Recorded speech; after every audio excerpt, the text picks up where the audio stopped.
Recording in progress.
You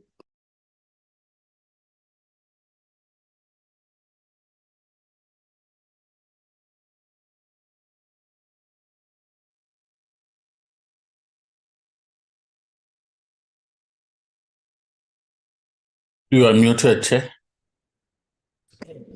Thank you very much. Brian, how are you? I'm okay. Thank you, Chair. How are you? Very well. Thank you so much. Host, Oliver is playing host, eh? Chair as well as Oliver. Okay, yourself as well as Oliver. Okay, may you fly to the agenda, please? All right.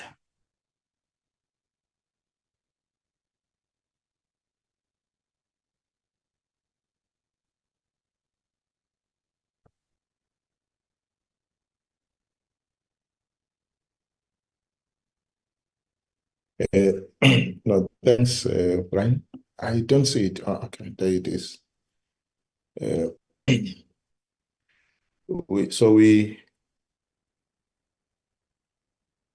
Let me just welcome the colleagues, our guests, ministers on the platform,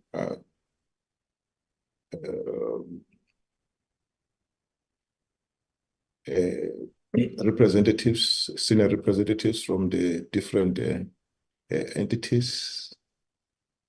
I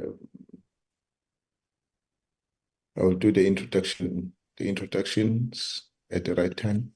Let me welcome all of you and thank you for your time.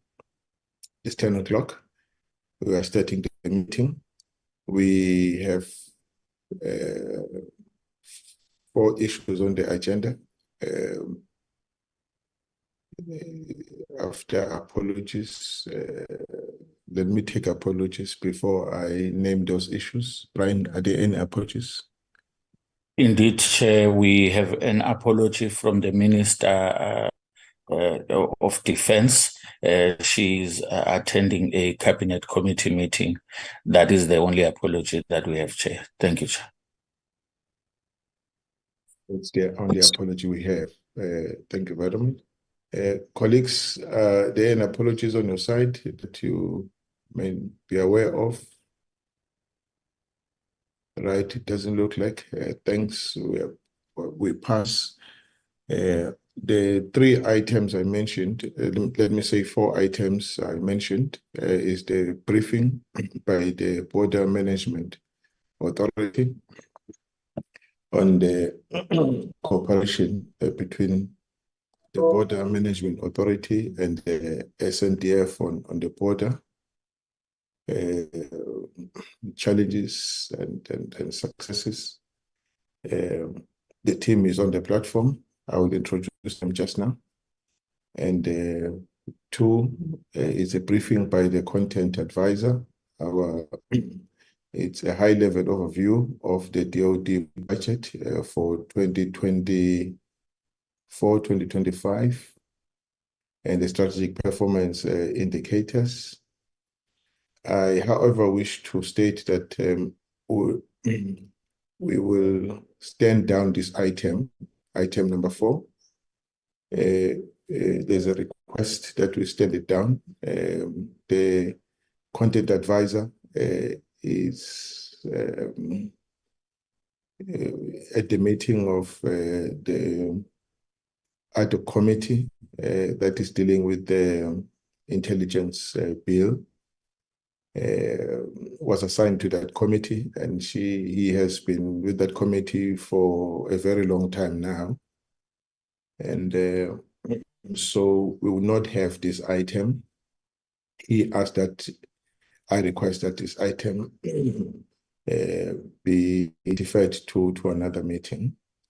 And then we'll look at the correspondence, the DMV responses to the letter we received from the officials of the department, and we deal with the minutes and we close the meeting. So, colleagues, may I request that you allow me to stand down item number 4? No problem. Thank you very much. No objection, any? No objection. Thank you so much. We'll stand down item number 4.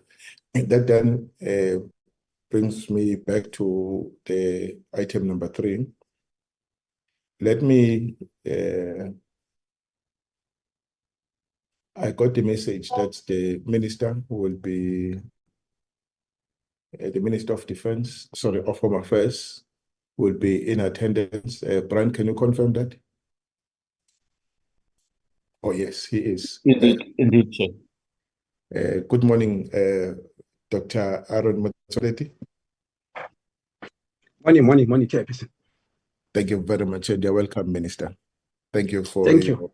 Thank you for your attendance. And Honorable Chair. yes, DM. Yes, good morning. Honorable Chair, Yes. good morning. Just to say, Chair, that the Minister of Defense and Military Veterans is in the Cabinet Committee meeting that she has actually been asked to chair. She won't be able to join our meeting this morning. Thank you. Oh, thank you very much. Thanks, DM, and you are welcome. Thank you very much. All right. From the BMA side, we have this is the delegation. It's the commissioner himself, Dr. Michael Masiapato, is Deputy Commissioner Operations, General David Shilembe, and Assistant Commissioner Specialized Functions, Mr. Mudok Ramatuba, and the Acting Assistant Commissioner, Law Enforcement, Mr. Stephen Van Neal. That's the delegation on the side of the BMA. Then the minister is in the meeting. I'll invite him to make his opening remarks. But on the Defense Force side, sorry, the DOD side, of course, I've just acknowledged the deputy minister. I thought I saw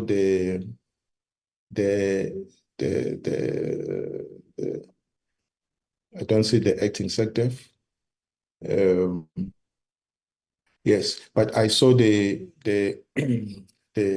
chief of joint operations, Lieutenant General Sangweni, is in the meeting. I'm sure he will be giving his side of the input to present a balanced picture on what's happening on the border as per our request. Right, maybe let me leave it at that for now with this introduction. Minister, thank you very much for your attendance. We asked this meeting to receive a presentation on the BMA, especially as they work in conjunction with the Defense Force on protecting our borders, ensuring that our borders are safe. There are responsibilities, roles clearly demarcated, but complementing each other or one another, as it were. I will then ask Minister to let me thank you and welcome you for officially, and say that it's much appreciated that we were able to take your time out to come and just lead the presentation on the BMA. Minister, over to you. Thank you very much. Chairperson, I will give a form of an introduction to this and then give over to the Commissioner of the BMA, Dr. Masia Badu, to take you through the presentation. But I think it is very important, Chairperson and honorable members, to give a background. There is a wrong belief that the BMA is a baby of Home Affairs. We are just a nanny taking care of this baby.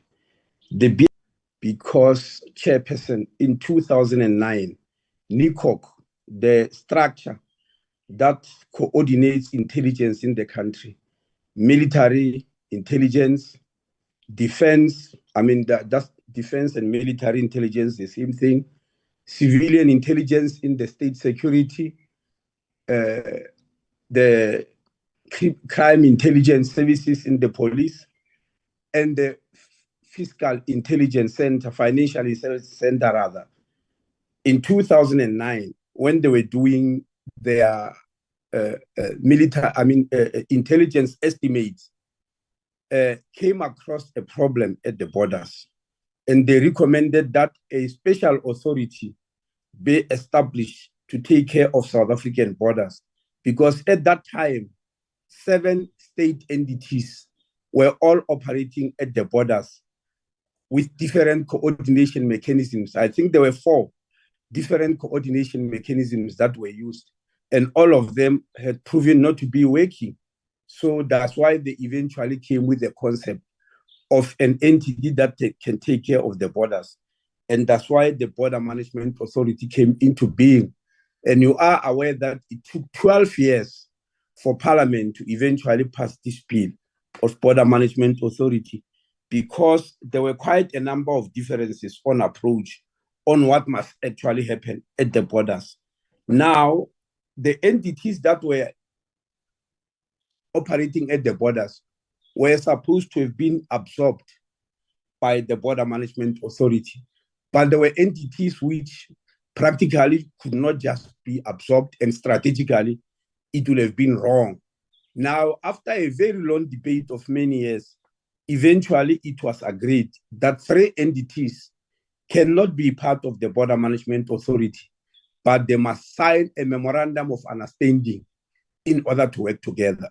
That entity was SARS, which was a subject of intense discussion about this issue. I'm sure many of you are aware that SARS was a part of the BMA in as far as the National Assembly was concerned when they passed the bill, but it was stopped in the NCOP, whereby I had to work with the then Minister of Finance to extricate SARS from the BMA, because I also did not believe that SARS should be absorbed in the BMA. It was going to be very disastrous for the country. So I worked with the then Minister of Finance, Minister Dito Mboweni. We removed SARS when the bill was already inside a BMA.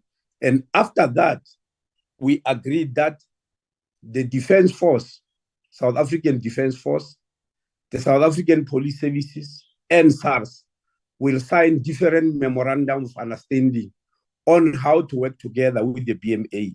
Whereas health, the Port Health Services will be absorbed, the Agriculture Services will be absorbed, DTIC will be absorbed, and what is the last one? There were 4.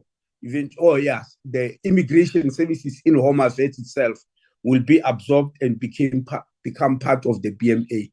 So in April last year, in terms of the Act, when the BMA became a standalone 3D entity, because when the bill was passed, the BMA was incubated as a branch in the Department of Home Affairs, meaning the whole BMA and the commissioner, they were still reporting to the DG of Home Affairs because they were incubated there. But came the 1st of April last year, BMA was freed. It became a standalone 3D entity under the Public Finance Management Act. That's the first thing I want you to know. The second thing, one of the reasons that it took a long time was that there were structures, especially in Network, who were complaining that government is agentizing the work of dealing with borders and worried that BMA might look like an SOE and have a board, and they were complaining that many of boards do not function well, etc., etc. So the parliament eventually agreed that BMA won't fall under a board, but will fall under an IMC, interministerial committee. In terms of the act, the interministerial committee will consist of 10 ministers. And as you are aware, Chairperson, interministerial committees are appointed by the president as a general rule, and there are many of them. This is the only interministerial committee since the dawn of democracy that is not appointed by the president, but is appointed directly by an act of parliament. The act itself appoints the ministers in the in the IMC. It does not appoint them by name. It appoints actually the portfolios. So in this case, according to the act, there are 10 ministers. Who is the Minister of Home Affairs? Who will act as the chairperson of this IMC? That is the Minister of Defense. That is the Minister of Police. That is the Minister of State Security, the Minister of Finance, the Minister of Health, the Minister of Forestry, Environment, Forestry, and Fisheries, which I forgot when I mentioned some of the structures that were absorbed. That is the Minister of Transport. That is the Minister of Agriculture. That's the Minister of Trade, Industry, and Competition. It's 10 ministers. In terms of the act, these 10 ministers are a statutory body who take who take a report from the technical cluster. The technical cluster is chaired by the commissioner, and it consists of DGs in the very same departments where I've mentioned ministers.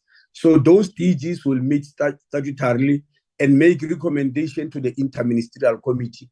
The interministerial committee is a form, it's like a parliament. It will adopt everything, and whatever it adopts will have to work at the borders. So it is a statutory body. It meets statutorily 4 times a year, or when it is necessary for them to meet. That's why before December holidays, etc., the commissioner will present a plan to this ministerial committee about what we'll be doing at the borders. And then the ministers will adopt it if they are very happy. That plan is also presented to the Portfolio Committee on Home Affairs for members of parliament to certify themselves that we indeed have got a very good plan.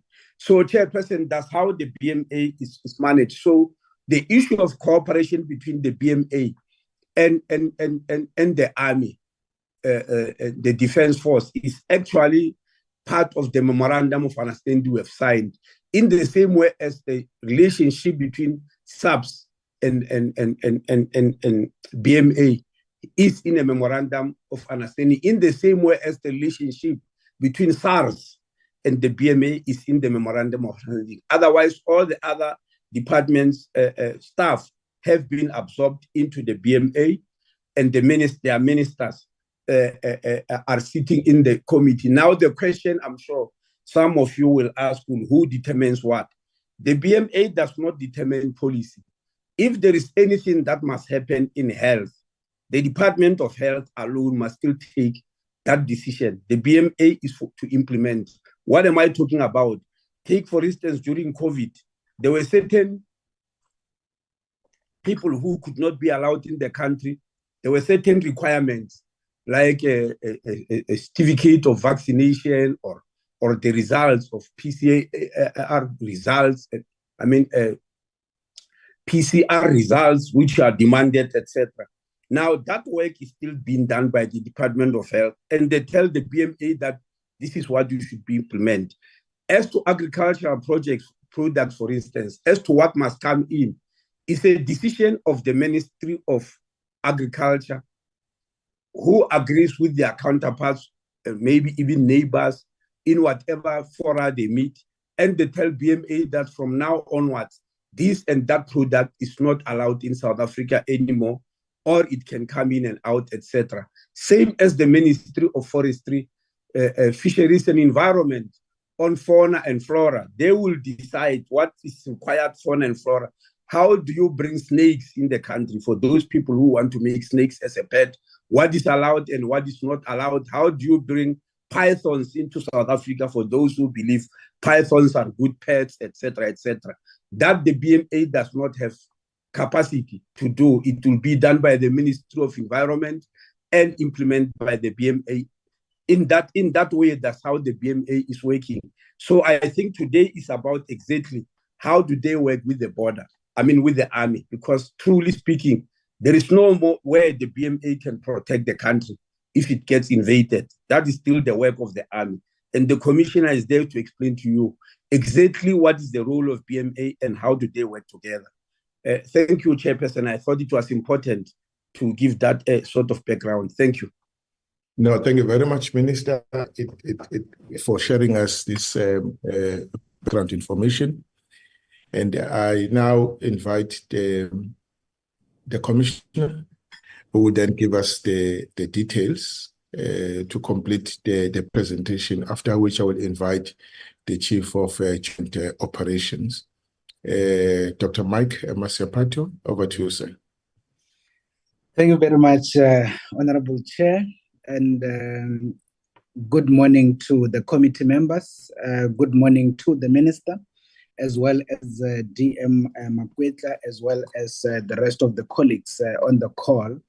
Thank you very much really for this opportunity for the Border Management Authority to reflect on the cooperation between the Border Management Authority and members of the SANDF on the border environment. The Minister had really covered a lot of key issues that are sitting in some of my initial slides, and I wouldn't necessarily repeat much of the issues that the Minister had already covered. But the purpose of the presentation, Honorable Chair and the committee members, is to apprise yourselves as the Portfolio Committee on Defense and Military Veterans on the cooperation of ourselves as the BMA and the SANDF in the environment. So for the purposes of the presentation, honorable members, we had thought that, and I think the Minister had already done that, but we had thought that we would like to start by giving a bit of a bigger picture before we go specifically into the issues regarding BMA and SANDF cooperation. That is why you will see the first 3 bullets there. We wanted to just reflect a bit on the rationale for BMA's establishment, and then reflect a bit on the process that we had undertaken to integrate the existing staff members that were already operating at the port level, as well as the capacitation work that we had to do. But more critically, reflect on the model itself, this BMA operational model, particularly in relation to the other organs of state. And the Minister had given some of the snippets in as far as that part is concerned. And then we'll go straight into the key, which is now the cooperation. We'll also reflect on some of the challenges that we are dealing with on the ground in as far as this work is concerned, but also reflect on some of the successes in as far as this issue is concerned. Now, if we can then transition as the first point of presentation on the rationale.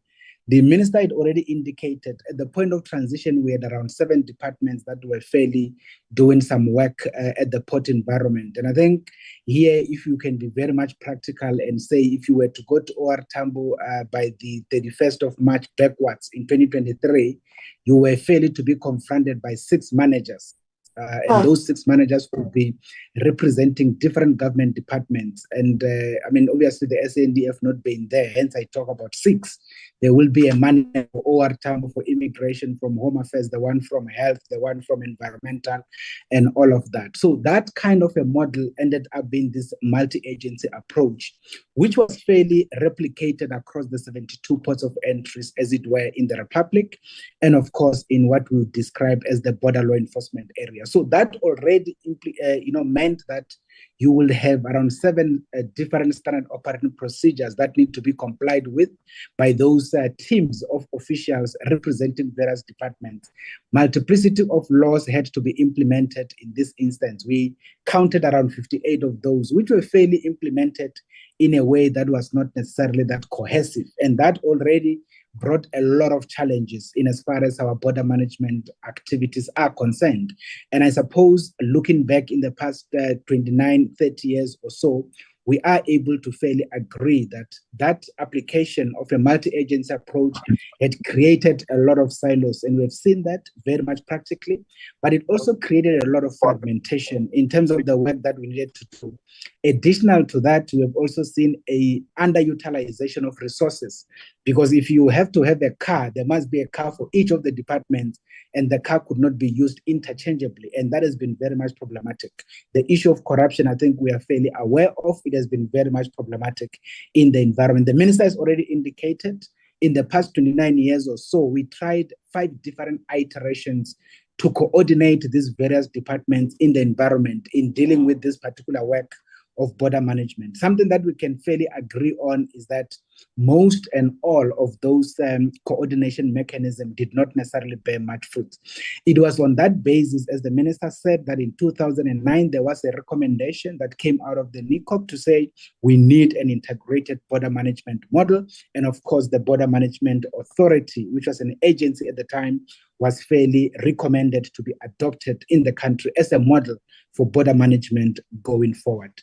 And of course, as we all know, and I think the members of the committee has been members of the legislature, so they know all of the work that had to unfold since 2009, the discussions across the various platforms, including in Parliament for over 15 years or so, discussing issues around this particular model and the nature of the model, the nature of the picture that it needs to look like, until at the end of the day in 2020, in July, everything came to a close when the president then signed the Border Management Authority Act into law in July, as it were, in 2020.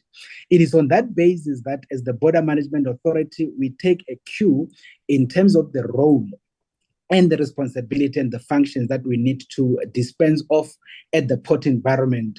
And all of those are located in Section 5 of the Border Management Authority Act.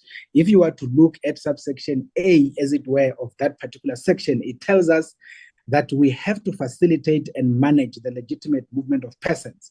That automatically takes us or gives us the responsibility to take over what we call immigration work at the port of entry, the work that has fairly been done by officials who used to be working for the Department of Home Affairs, and those are the officials that had to be integrated into the BMA.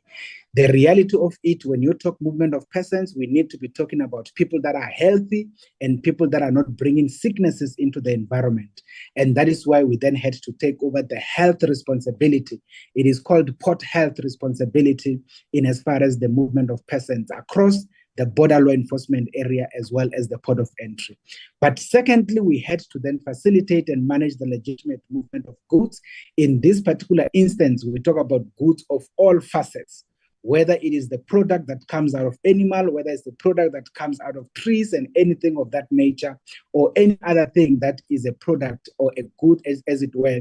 And that basically means that we need to make sure that agriculturally, all of the things that are allowed in the Republic are therefore supposed to be allowed in, and they are not to harm any of the nationalities in the environment. And that is the work that used to be done by DALRAT or the Department of Agriculture, and we have taken over that particular responsibility. The second part is obviously the protection of the country from what we call environmental biosecurity, and on that basis, we have to then take over the team that has been doing that work from the Department of Forestry, Fisheries, and the Environment. As the minister had said, when the law tells us we need to do this work, it then indicated that as you do this work, there will be some of the organs of state that will also having a role in the environment. And those particular ones, we have been instructed by law to cooperate with them and to also coordinate our work as we do this work. And I think you can see them explicitly defined there, being the APS, the Revenue Authority or services, as well as the SANDF. But we are also instructed to cooperate with border communities, whether it's farmers or any of the communities in the environment, but also any other individual or persons that have a role to play in the environment.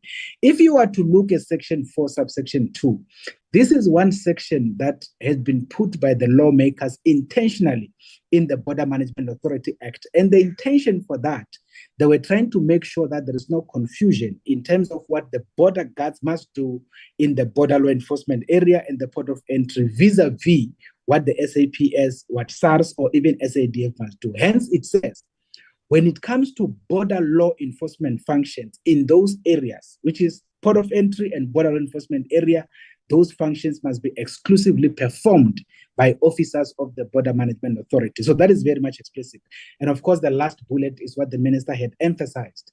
The BMA is a frontline law enforcement authority. It is not a lawmaking structure per se. It's also not a policy-making structure on these particular functions. The departments are still responsible for that. And of course, we take tune in terms of the instructions we get through directives that will be written by the respective directors generals to the Border Management Authority for the attention of the commissioner for implementation by the officials across all of the ports of entries, as it were. So fairly, this is how it looks like from a law point of view.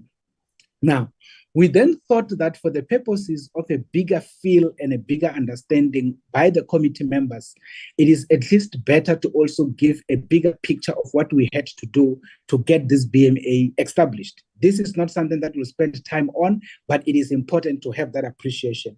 That is why in this slide, we then demonstrate that out of those 4 key departmental functions and the laws that we had to take, by the way, to start implementing at the borders. And maybe I should have also indicated that all these functions were given to the Border Management Authority by the President by implementing Section 97 of the Constitution, which then identified functions that were sitting with particular ministers, which were then moved into the Minister of Home Affairs as the chair of the Interministerial Consultative Committee, which ultimately gives us the authority to perform these functions. Out of all of the environment, you will see that we integrated around 1,009 staff members. Around 1.2 came from Home Affairs, around 300 came from Health. We had only 14 that came from Forestry Fisheries, and we had around 300 also that came from Agriculture. All of these colleagues, they are sitting as high-level experts dealing with seriously complicated work that has to be done at the port, whether in the form of immigration, whether in the form of agricultural biosecurity, whether in the form of environmental biosecurity, or also in the form of health. All of those colleagues are integrated under the Border Management Authority. At least this model gives us an integrated platform where there is one commander in the environment. It then gives us at least the ability to appoint a port commander for all of the various ports. That particular commander remains accountable for what used to be called departmental work into work streams inside the Border Management Authority, and that is why they are responsible for immigration, port health, environmental, agriculture. Then access control, you will see we've put it in red intentionally to demonstrate that this is the work that is embedded in the Border Management Authority Act. It is not necessarily a transferred work. This particular work has been done by members of the South African Police Services in the border environment, in the port of entry, in the border law enforcement area. This particular function is the function that we are taking over from SAPS gradually. As we create capacity, we take over this particular responsibility, which is access control into the port, making sure the people who enter the port are people with legitimate passports and with legitimate documentation as required and all of that. And that is why if you were to check our officials at the port, you will realize that they are wearing different insignia, demonstrating the actual work that they do. There are those that are specialists across all the 4 areas. There are those that are doing enforcement. We conventionally call them border guards. And of course, there are those that are doing support work, whether it's ICT, HR, and the like. But we also have a team of auxiliary colleagues. Some of these colleagues are found on the borderline who are taking care of what we call the secondary border fence for the movement of animals between jurisdictions. They take care of that fence to make sure animals don't move in between jurisdictions. As you will fairly be aware, that kind of fence is fairly found in areas where there is too much of civilian activity or there are communities as it were. So basically, this is what we have done. Now, we also had to do capacitation of this border management authority in this particular trial period. Whilst we are incorporating the colleagues that came from the 4th department, we had to then bring in the additional capacity in the form of border guards into the environment. It is on this basis that on the 14th of July in 2022, the Minister of Home Affairs introduced the 200 contingent of the border guard, and this is how they are spread in what we consider to be the vulnerable areas of the borderline, as it were. And of course, out of that, we get additional 21. All in all, we talk about 221. You will see the 40 that has been around A in Beitbridge area, 22 in Goriondo in the Kruger Park, 39 around Libombo at where C is, and D is Oshuk area into Swaziland, where E is your northern KZ and your Mhlabelingana area with the 33, and then we had around 33 at F in the Free State, around Maseru Bridge and Fixback, and we have around 11 in KZN into the borders with Lesotho, and we also have some around Eastern Cape into Lesotho. So this is fairly the capacitation that we have done in bringing in the colleagues on the board. And you will then start to see when we move into the cooperation, how this particular slide now interface with that of the SANDF and how we then start to interface with each other as we do this particular work of border management. So that is basically the essence. So in total, if you are to be very practical, you will realize that BMA is sitting at around 1.9 of the specialized groups, and then we have around 221. We then talk about just over 2,000 staff complement in the Border Management Authority as we continue to capacitate the organization going forward. Now, the model here already defined is that the BMA is an implementing structure of a multiple functions given in law coming from a multiplicity of organs of state. Now, the next slides are to give some of those, and I'm not going to spend time because the minister has already started to touch in as far as those parts are concerned.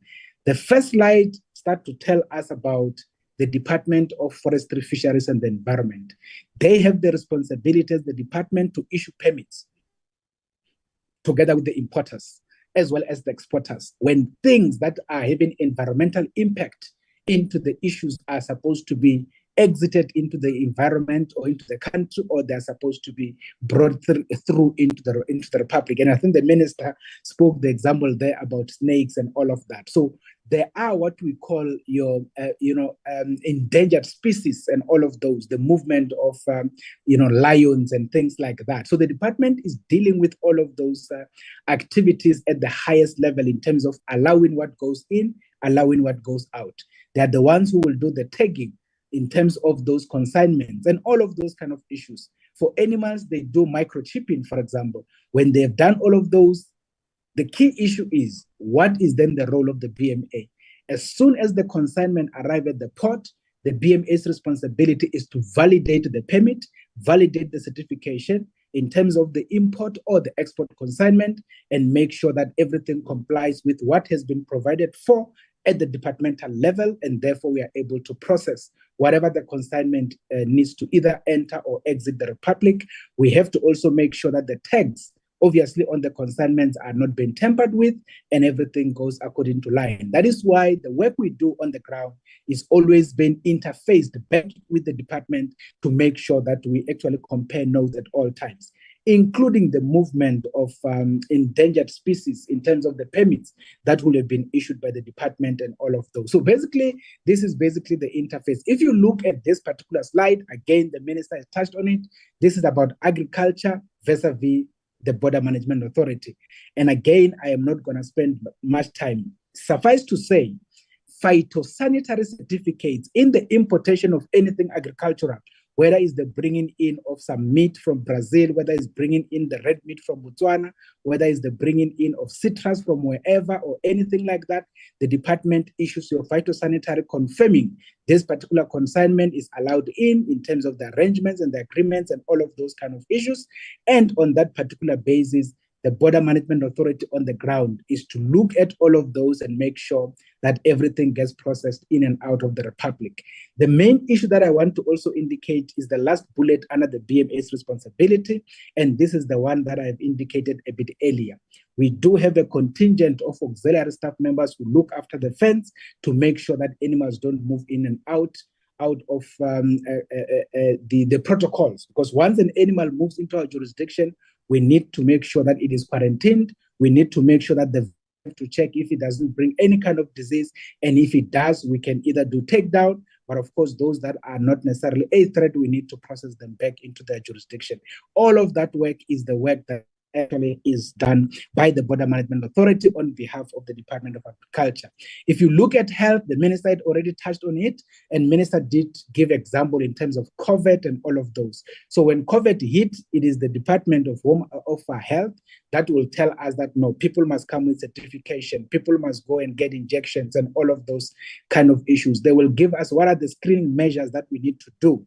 At the port level, they will give us all of the issues, including the fact that the department is still the one that issue permits when people have to move human remains, whether out of the Republic or into the Republic. Our responsibility as the Border Management Authority, as you see on the right-hand side, is to make sure that all the documentation that people will arrive with at the port does comply with all of the issues that needs to be complied with. You will be aware, for example, when an aircraft lands at OR Tambo, when an aircraft is coming from areas where there are certain infectious diseases that are being defined, even in terms of the World Health Organization, they will have to make sure that they get fumigated appropriately inside and all of those. All of that is what we have to make sure that it happens, but all of those protocols are issued out to us through directives by the Department of Health and all of those. And of course, the last one is the Department of Home Affairs, and I think this one is the most known one because it's very much explicit on immigration issues. The key issue here is that we don't issue visas. As the BMA, we don't issue people passports or anything of that nature. The Department of Home Affairs is still responsible for all of those particular issues. Our responsibility when people arrive at the port, we need to make sure the visa is valid, the passport is valid. And of course, if there are issues with the visa, we do not allow entry. If somebody has an issue with the documentation they carry, they interface back with the department. So long as something is not in line with what is supposed to be, we will not be able to allow entry and all of that. As we all know, when we talk about refugees, when they arrive at the port level, we have to engage with them to understand where they come from and all of those issues. And then we give them Section 23 permit according to the Immigration Act, and that will allow the people to be able to go into the country and go into the Refugee Reception Center to present themselves before the Refugee Status Determination Officer and all of those kind of issues. All of these issues are in terms of the issues that we have to deal with. The last point that I want to say on this particular slide, something that is not that clearly understood, is the fact that the people that are already in the country illegally, that particular work is not the work of the Border Management Authority.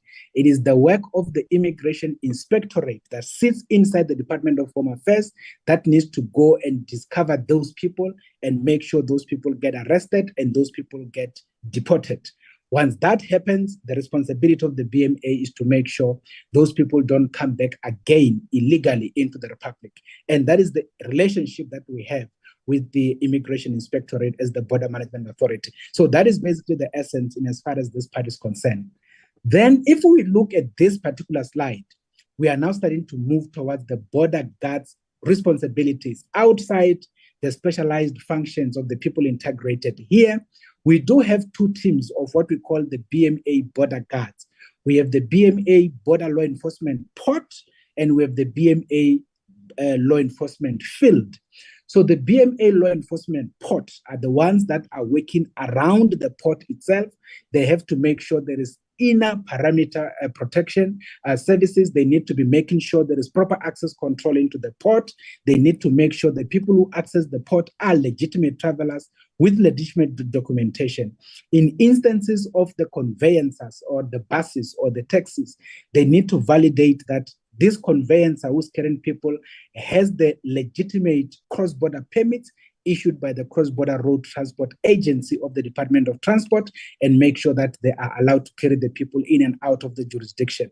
Similarly, we have to be making sure that those that are moving with vehicles, the vehicles are checked to make sure that these vehicles are not recorded as stolen vehicles by the police circulation systems and all of those kind of issues, as it were.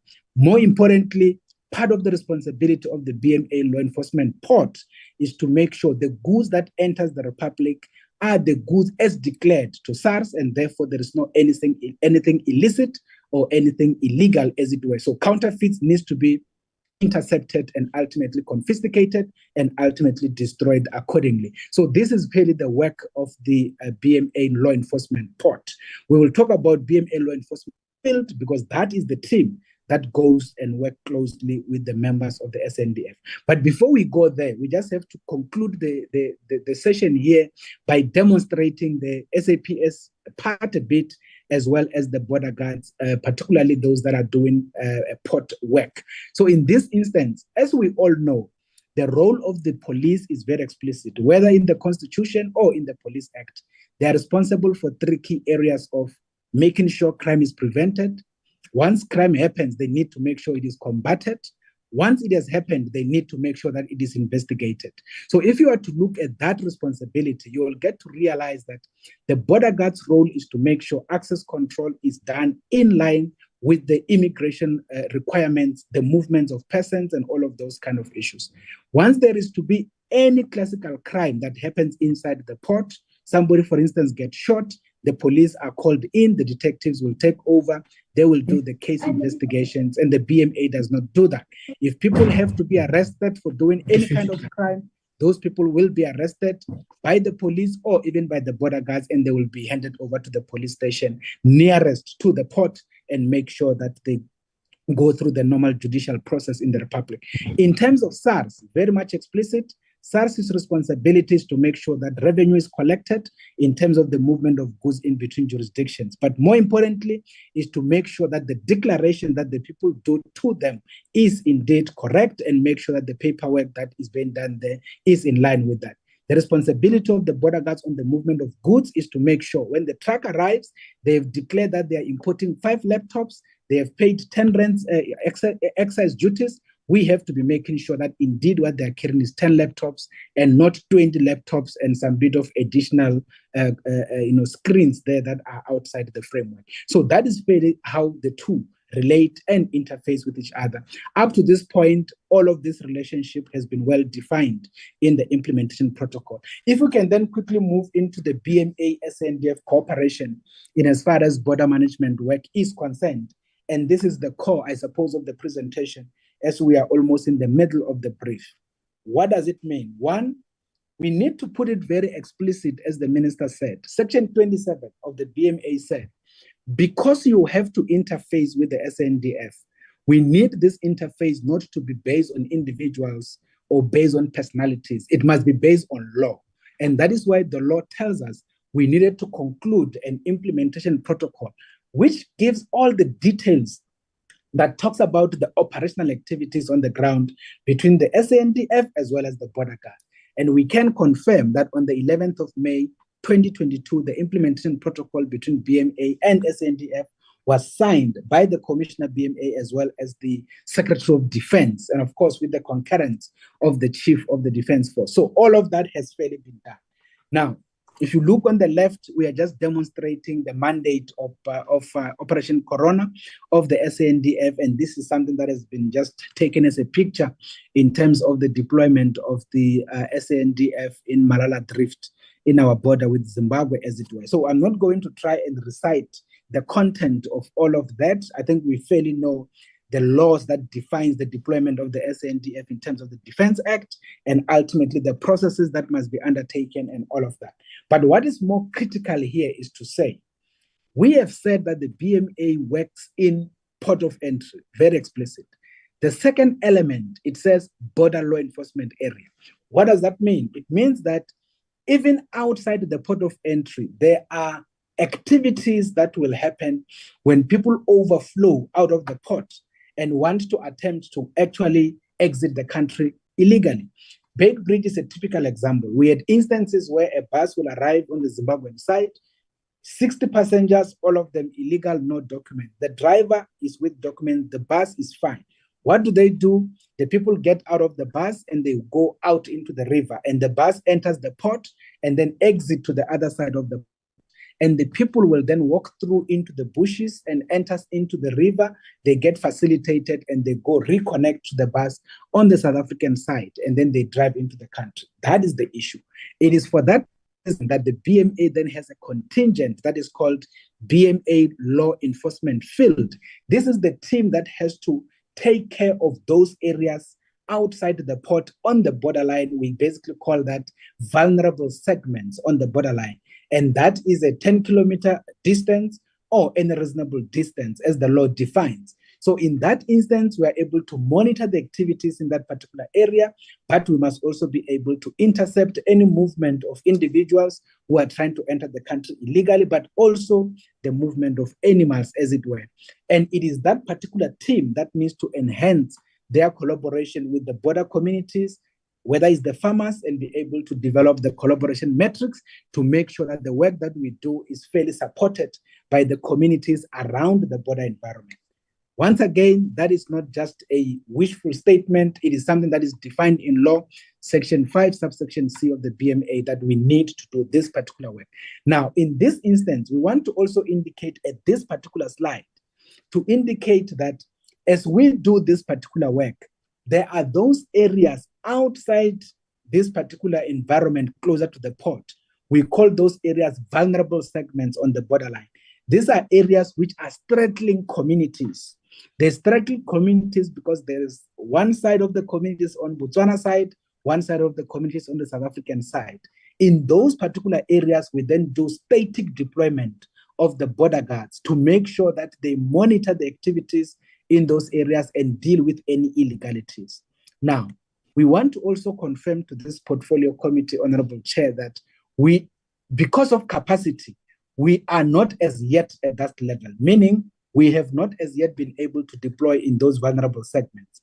We have deployed in some of the segments, but not in all of the segments.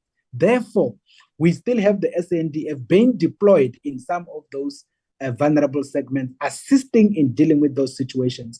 And as we go to the future, as General Sangweni will also be able to reflect on this point, we should be able to allow the SANDF to be taken out of those highly civilian-based environment and get the border guards deployed to be able to deal with the basic law enforcement in that area, so that the SANDF can be able to do the overall responsibility of border protection and ultimately ensuring the country's territorial integrity. And of course, the General will reflect a bit on that. In this particular slide, we are starting to demonstrate, it's a replica of the initial slide, which I demonstrated the deployment of the border guards.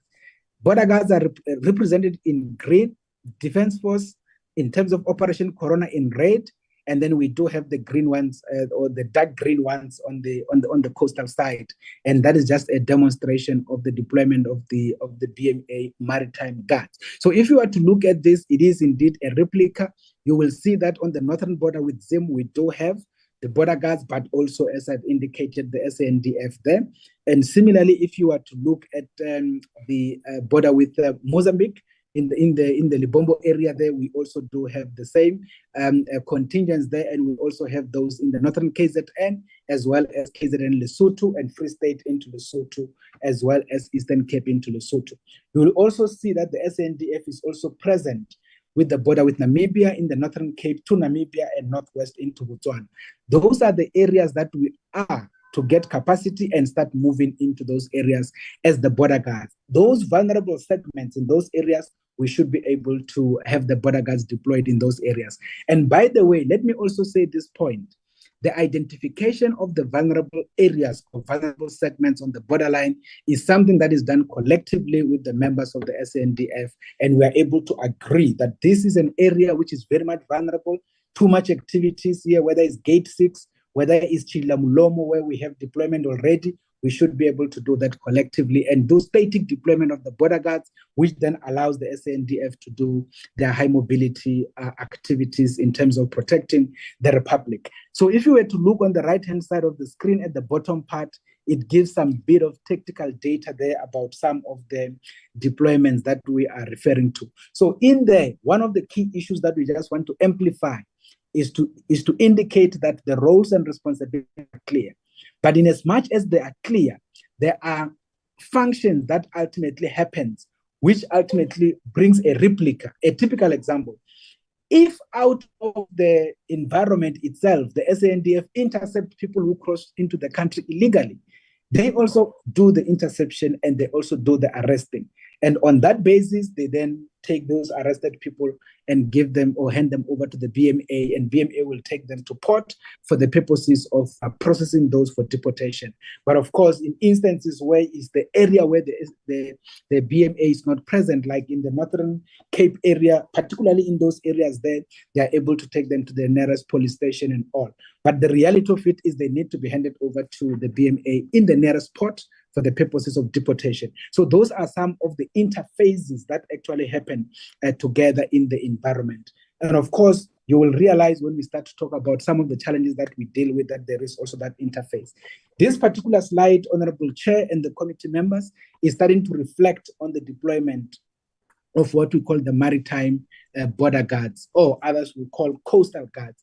So in this point, we just talk about only 50 people here that had actually been brought through into the BMA. The intention is to up the capacity as we go forward. The current deployment is purely around the harbour areas, as you have seen with those dark green dots, fairly in your Durban port, in your Gqeberha port, in Cape Town port, and all of those ports. And of course, in that particular area, it is one area that we need to ultimately have closer working together with the colleagues from the Navy side in as far as the environment is concerned. But mainly, the kind of work that we need to be doing in that space, it includes having to deal with issues of human trafficking or even issues of human smuggling. You will note that there are some ships, for instance, that came with some individuals having been, brought through into those ships illegally for the purposes of ultimately entering the Republic illegally once the ship docks and all of that. So those are the kind of things that we have to be dealing with, but also with some of the illegal movement of vessels, especially around the coast environment there, and making sure that the marine resources are properly protected in as far as that area is concerned. And that is why there is some bit of work that we are doing with AMSCO to try and acquire some speed patrol boats that are going to be helping us to make sure that we take care of those particular environments. This work includes having to facilitate the movement of the immigration officers into the boats for the purposes of doing border management work. All of that work gets facilitated by these coastal guards in facilitating the work of the specialists on the ground. So as we conclude, Honorable Chair, is just to reflect on some of the challenges as well of the successes in as far as this cooperation is concerned. So the main challenge that we can indicate is something that it is a country issue that is very much problematic. And we know it is, or it has always been embedded on the issues of the financials or the issues of the availability of the resources. And that is the ability to survey the areas that we are actually doing this particular work. And this particular reality is a challenge. We had to label it as a challenge, but we do know as we speak that there is work that is being done by the SANDF in particular in acquiring some drones to be able to be deployed in terms of the surveillance work that needs to happen on the borderline. And of course, we are to make sure that there is that working together in as far as this part is concerned, as well as issues of information sharing together and make sure that we are able to do this work collectively. The other issue is the integrated radio communication system is a challenge because we don't have that, as it were. And part of the reasons why this is the case is on the basis, and I think General Sangweni should also be able to reflect on it. You have an instance where somebody is literally to be arrested, but the person runs out of the port and runs through into the borderline environment.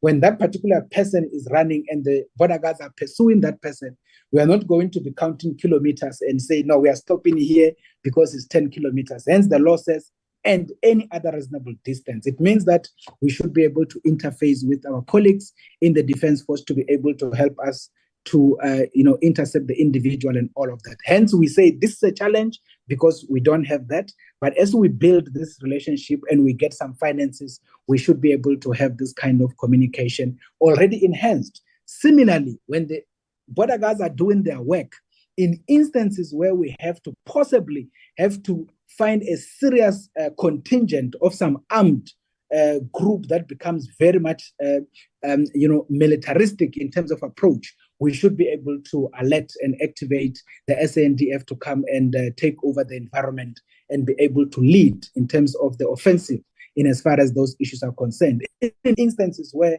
any of a defense force from anywhere would come and want to take over a port environment, the SANDF has that responsibility to ultimately make sure we even get protected, even in the context of the border guards, though we should be able to work together. The capacity is also one of those issues. If you are to look at the environment that must fairly be covered, is very much diverse and very much wide. The vulnerable segments, there's a lot of them. And I think it is on the basis of the way in which the communities got divided through these borders, as it were. And that is why we have a lot of challenges, and that is why we need more capacity to be able to cover the issues.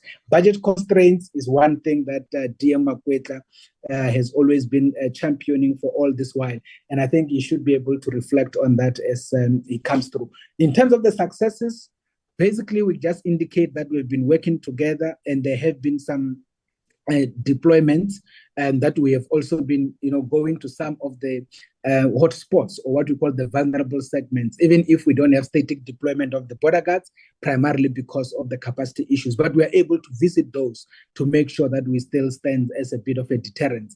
There are taxi areas across or within even the 10-kilometer radius space, which becomes problematic. We had to then get those visited and make sure that there's no illegalities.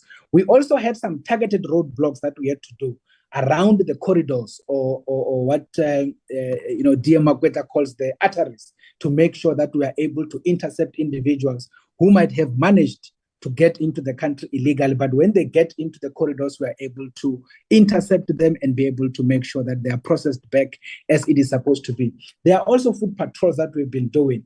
Some of those we do them collectively in the 10 kilometers radius and beyond, and make sure that we are able to work together. So that second last bullet is just talking broadly about the numbers of the people that were apprehended and processed for deportation to date. And that number ranges from the 14th of July in 2022, when we had the first contingent of the border guard. So that is only counting that, whilst we know that the SANDF had been doing apprehensions and processing even before, together with the SAPS. But here we're just citing at the point of the border guards deployment. And there are a lot of interceptions that we also always see on a daily basis, done by the SANDF in the deeper part of the borderline, but there are also those that are intercepted on the port of entry, and there are those that are also intercepted in the 10-kilometer environment. A lot of cigarettes get intercepted, particularly on the border with Mozambique, with Zimbabwe. A lot of Daha intercepted on the border with Botswana, and with Eswatini and all of those, and a lot of illicit goods in the process. So that is really the point. We did not put too much of data on the successes, but we do have a repository of all of the things that actually had been intercepted in the process.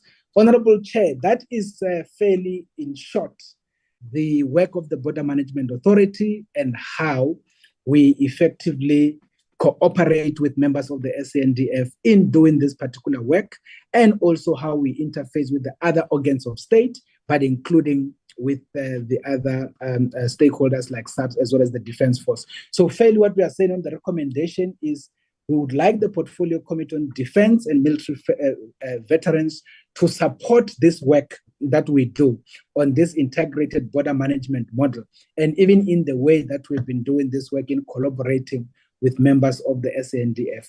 The last thing that we want to indicate is we will need the capacitation of all of the critical structures in this particular environment.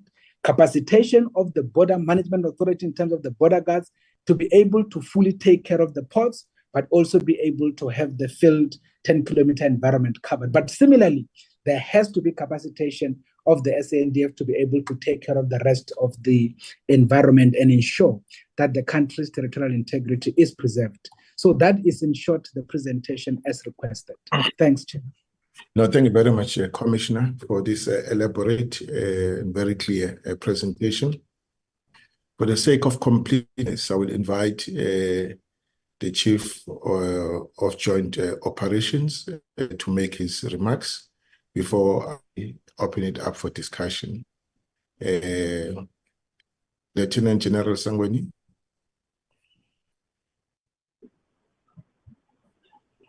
Good morning, Chairperson and members of the committee, particular to the Minister of Home Affairs in attendance, as well as the Deputy Minister of Defense and Military Veterans. I hope I'm audible enough, Chair. Yes, General.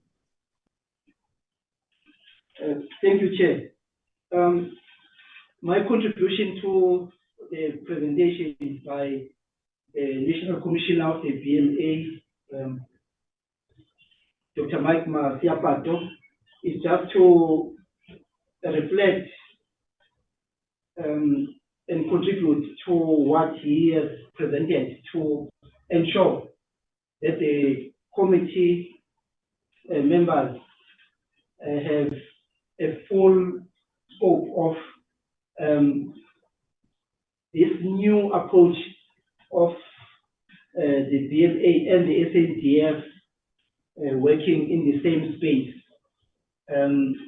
My approach will only be a part of the SANDF and how we are handling the new environment. I want to stress it is a new environment, both the BMA border guard, it is a new, fairly new concept and still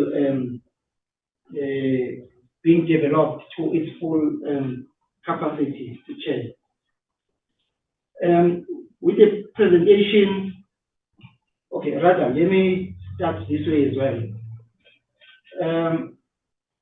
The mandate of the South African National Defence Force, one of them, and the main one, is to ensure and defend the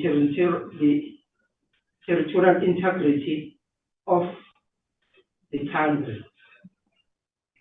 Now, the defense of the territorial integrity of the country primarily and speaks to ensuring the borders of the country are secured.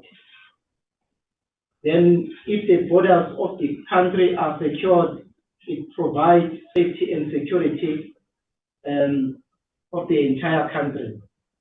So, basically, the integrity of the country is then in place based on the defense by the SANDF.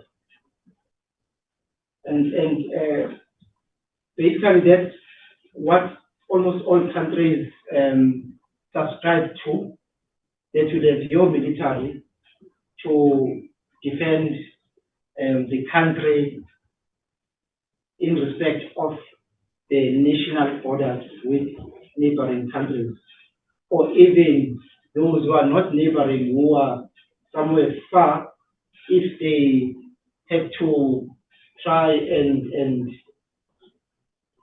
affect the territorial integrity, the defense force is mandated and obliged to act accordingly.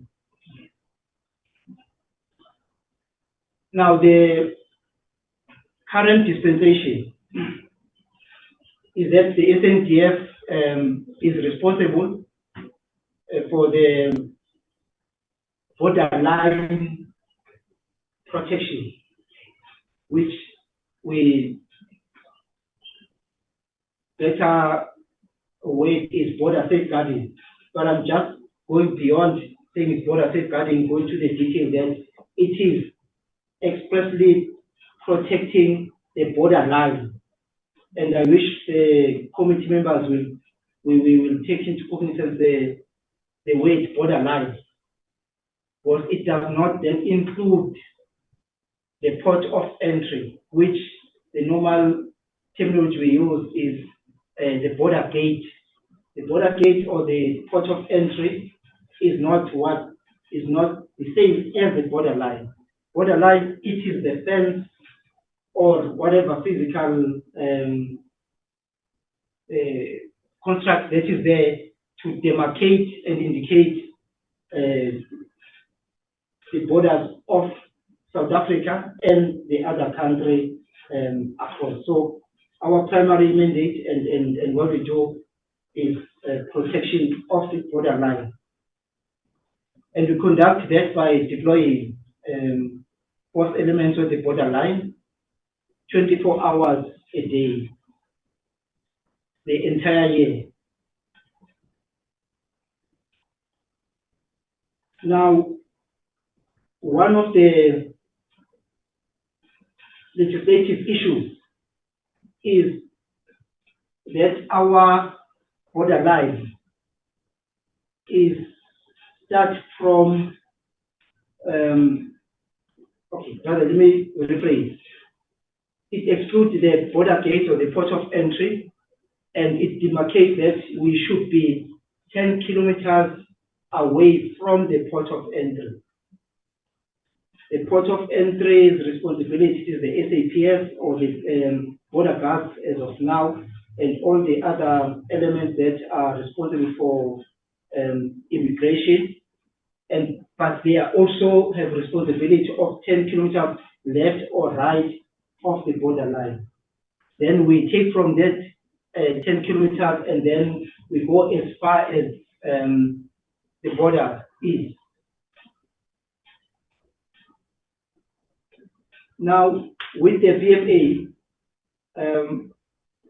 the inception of the BMA and the act that brought into being the BMA, we then took an approach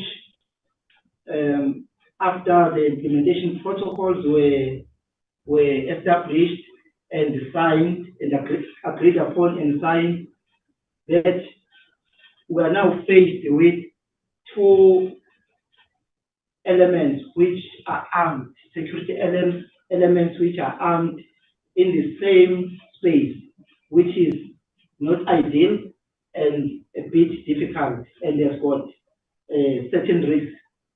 So what we undertook to do and have done is to train our members that are deployed on the borderline to be able to work together with the BMA border guards. As far as the BMA border guards, when they are in our area of operation, what is described as vulnerable segments, it would have been much better and preferred that the BMA border guards are confined, or their mandate ends up with the 10 kilometers left or right of the port of entry, like we used to have with the SAPS. Now, with this new entity, also allowed to be on certain areas of the borderline, we had to establish to ensure that there is proper coordination, and credible working together in terms of command and control on the line. I will sketch the scenario why that is critically important, is that we work right through the night or during the day, and if there is movement on the borderline where the SANDF by law is authorized to operate on its own without inside the country without the SAPS, then when these other entities have to move into the space, our soldiers go to the normal reaction drills, and which is now the firearms that we carry. And if the intruder can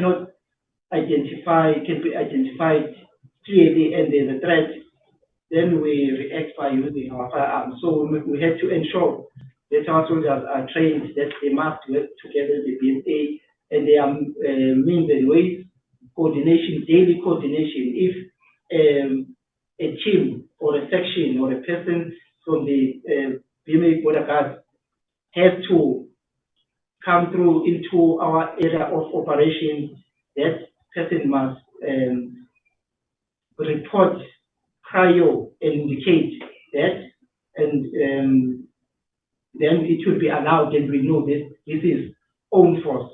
Remember, in the military, we've got own force, and then we've got opposing force. it becomes worse when it is night times. The members of the committee will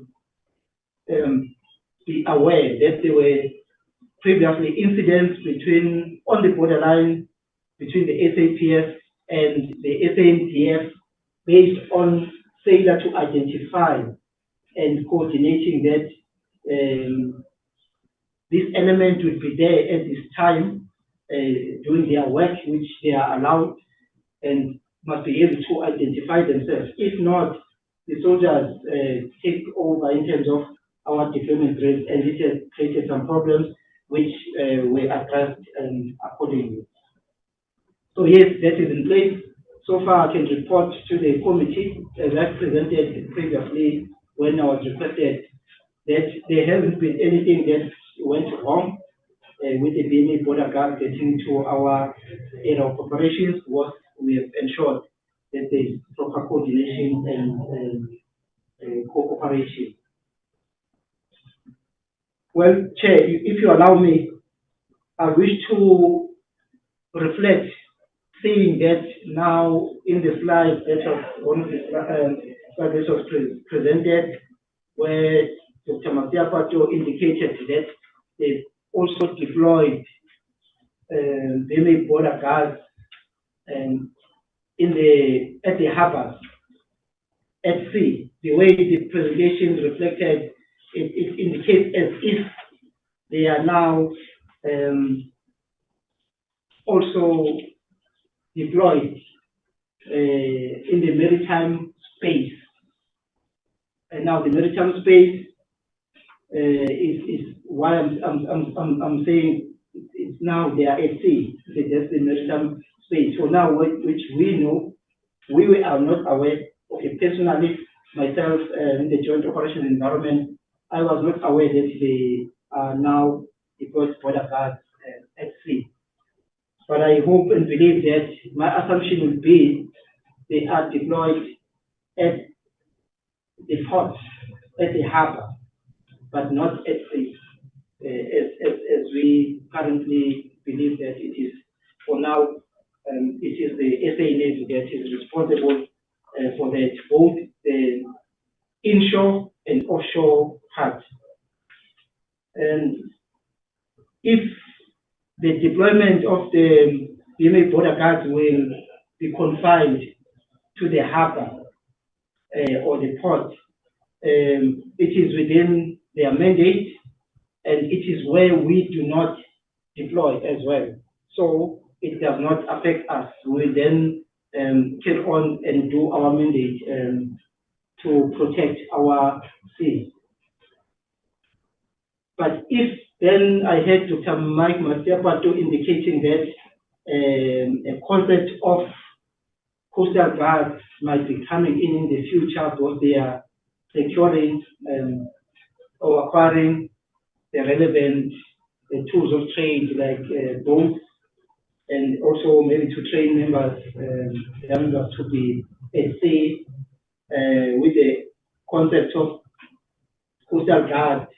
I'm not sure if it is the best option currently, and I would wish that it gets discussed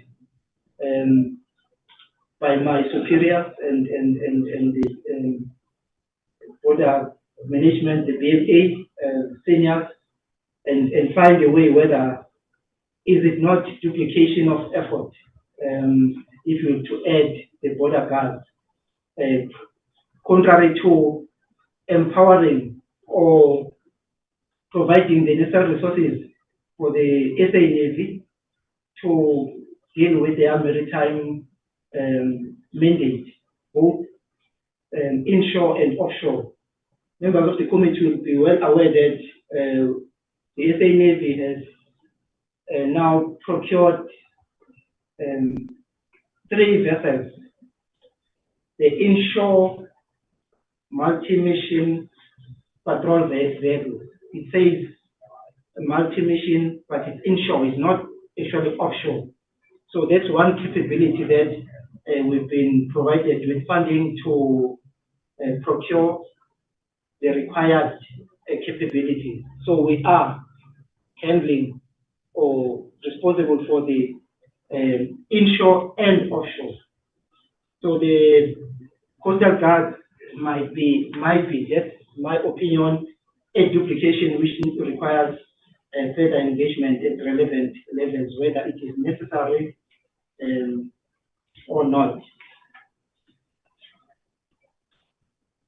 Furthermore, Chair, I wish to express that the act which indicates that the SANDF is, or the military is responsible for the border line from this just outside of the port of entry.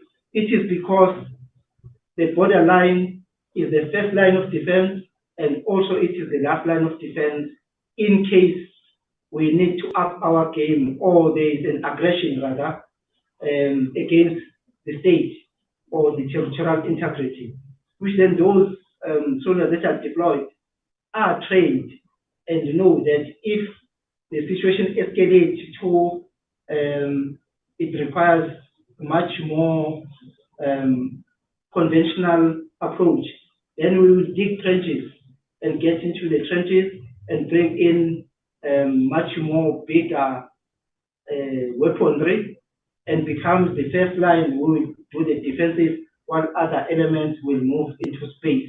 So the borderline, it is the exclusive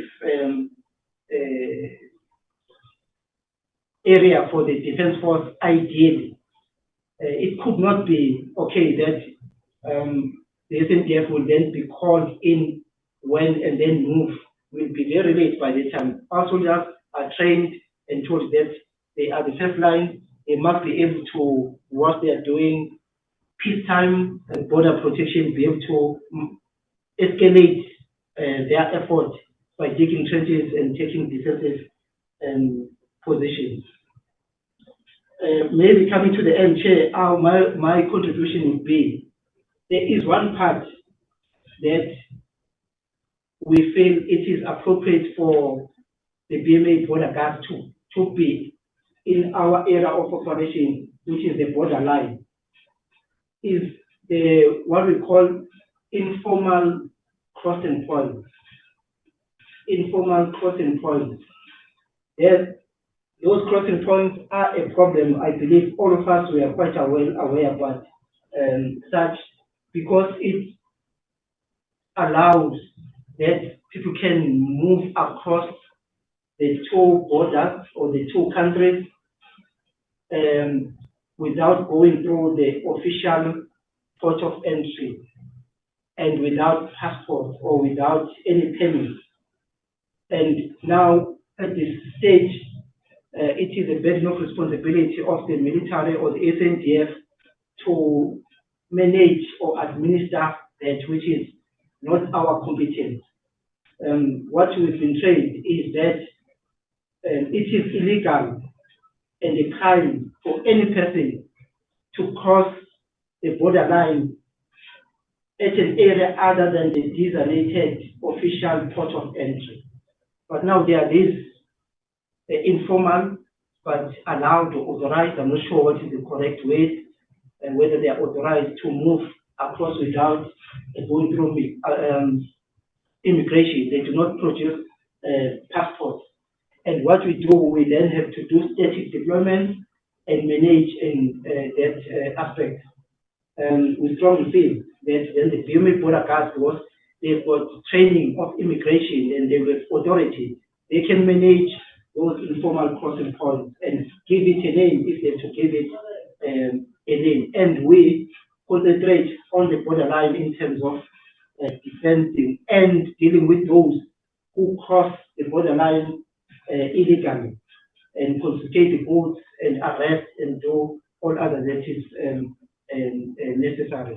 But the informal crossing points are a headache, Chair.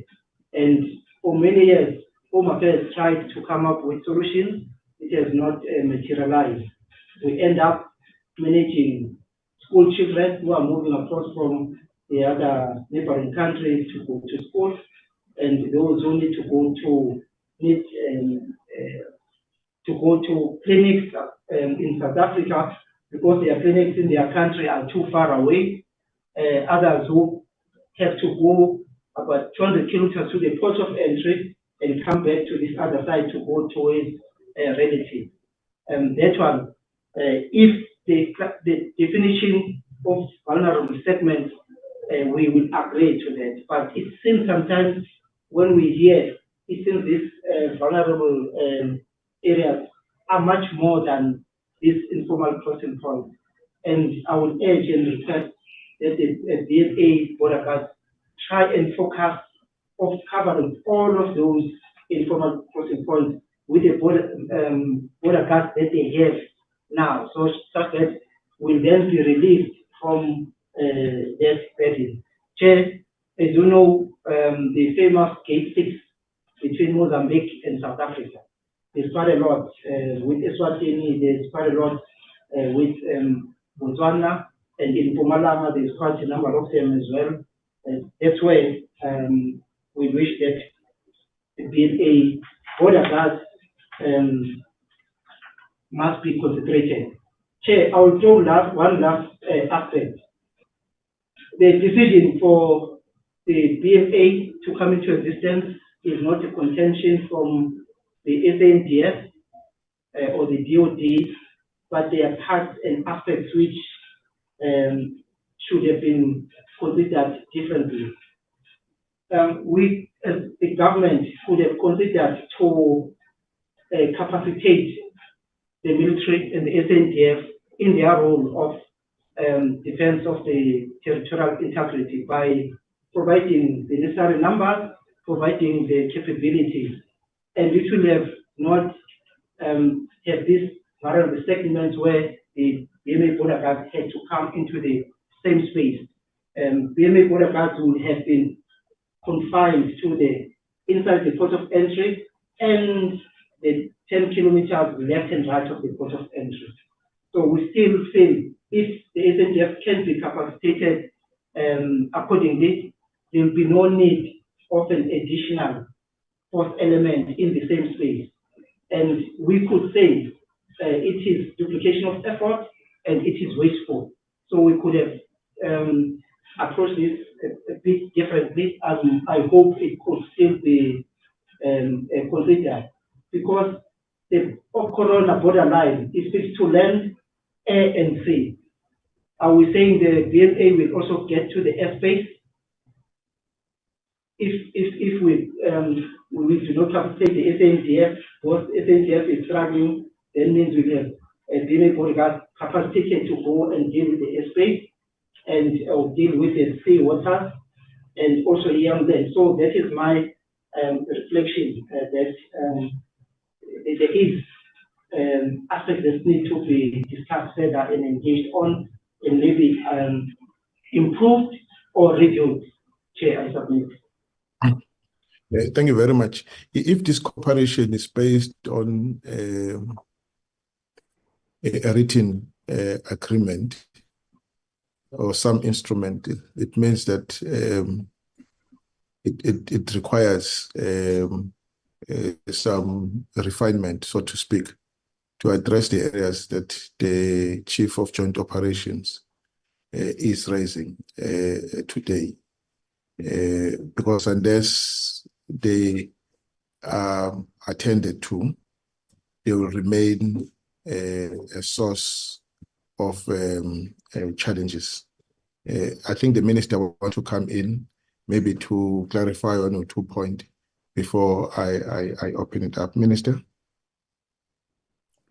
Thank you very much, Chair. No, I think I'll come at the end after members have presented, also to answer some of the issues from the General. I just raised my hand before the General came in, but unfortunately you didn't see me. To ask that you just give 5 minutes to the Commissioner, since you are going to be going around and checking, and since the President on the 5th of October launched the Border Management Authority as the 5th law enforcement entity in the country, as the 3rd rather. We have got 3 law enforcement entities in the country now, officially launched by the Commander-in-Chief. We have got the Defense Force, we have got the police, we have got the BMA. So many of you have not yet seen their uniforms, I was just saying, and the insignia.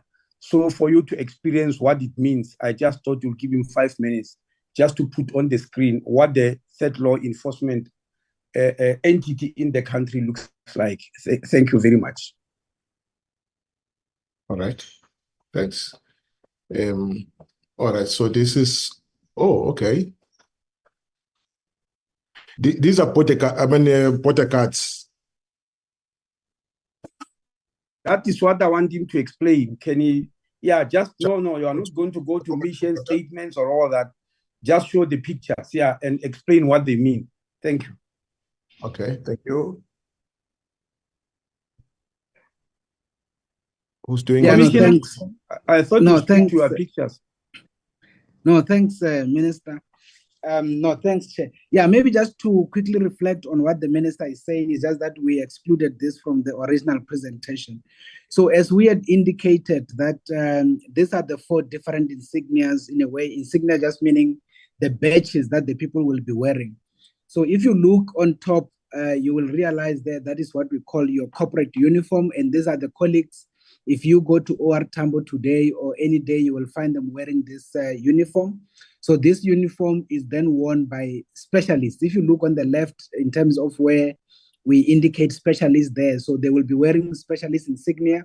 So in terms of the people that will be wearing that specialist insignia is either they are an immigration specialist, they are an agricultural biosecurity specialist, environmental biosecurity specialist, or they are actually port health. So that is basically what they will then look like. And then if you go to offices or in the back office, you will find some wearing the same, but wearing the support insignia. So the support ones are those that are doing your ICT work to make sure the systems are up and running, or they're doing any kind of support, whether it's human resource-based support and all of that. Now, if you look at the bottom left, those are the border guards. They are wearing that enforcement red insignia. This is the group that is divided into 2. There is a group that we called law enforcement port. These are the ones I've described as the ones doing access control into the port, doing inner perimeter security, outer perimeter inside the port and all. And then there is that group that does border law enforcement field, which is what the general had described as your 10 kilometers out of the port, to make sure that those who avoid coming to port and try to go outside to connect back to the transport are intercepted and they are effectively arrested and deported. So that is the team. If you look at the bottom extreme right, those are the ones that are doing auxiliary. And I think this is where I suppose, I don't want to go into the general's issues. I think we will have an engagement, as you say, Chair, to deal with some of the issues. But those ones that are wearing the auxiliary, their uniform is not demonstrated here, but it is a work suit kind. These are what we call the tradesmen. We adopted them, or we got them integrated from the Department of Agriculture. So their responsibility has been to take care of the second fence on the borderline. That fence is only available where there are communities and there are animals. That particular fence is to stop animals from crossing into South Africa.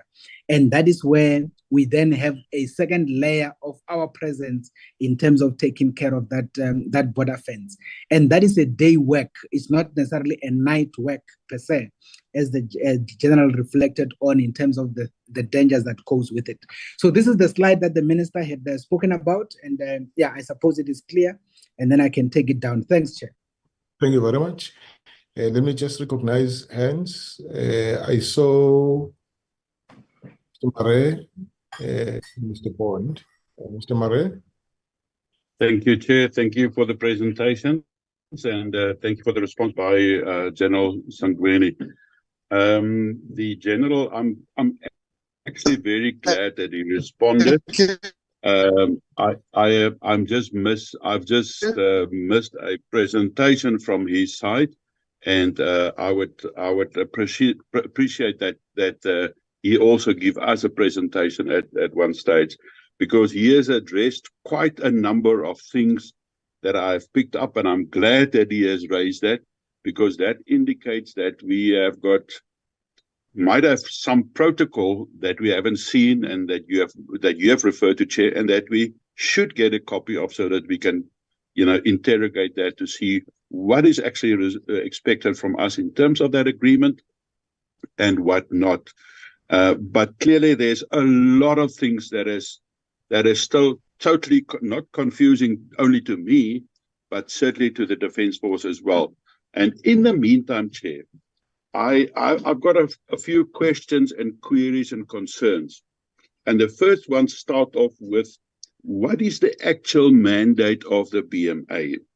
And if I understand what is in the legislation, and has also been referred here, that they have got the exclusive function of law enforcement on all borders in terms of the legislation.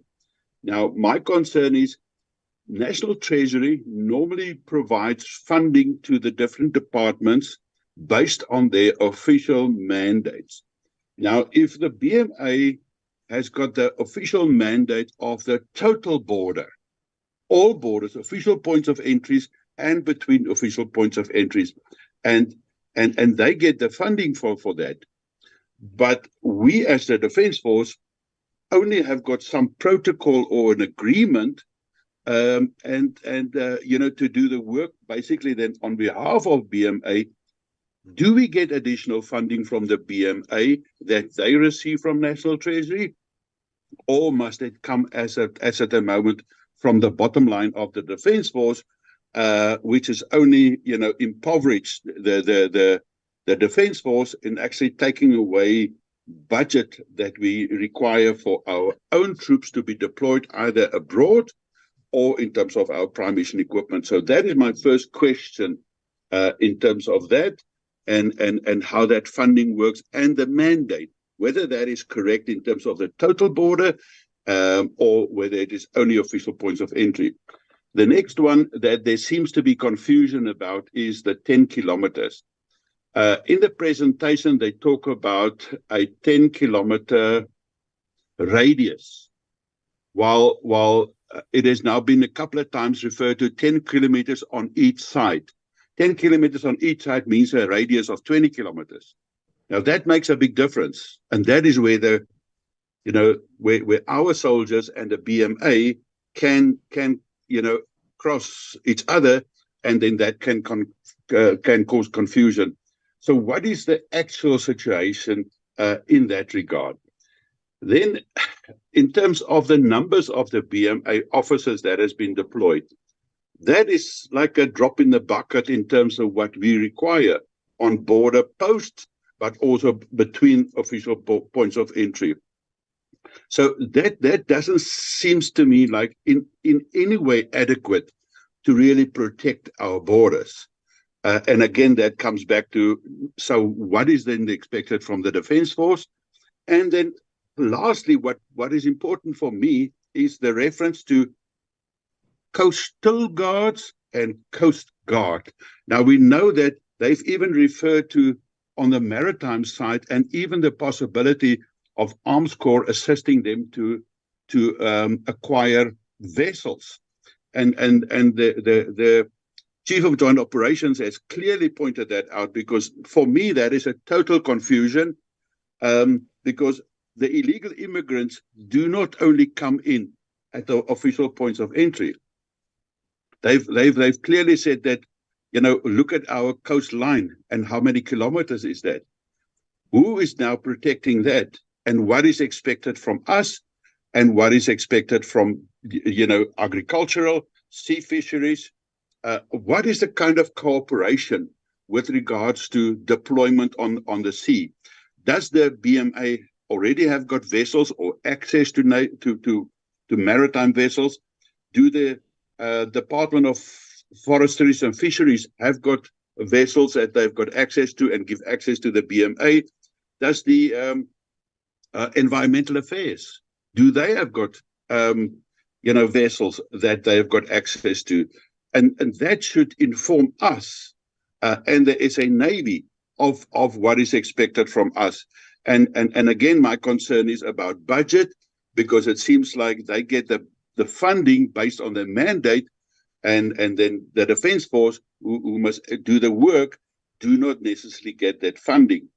So I really want us to to get the situation on the Coast Guard and Coastal Guard correct, and especially that areas in between the official points of entry and the exclusive economic zone, which obviously need the protection.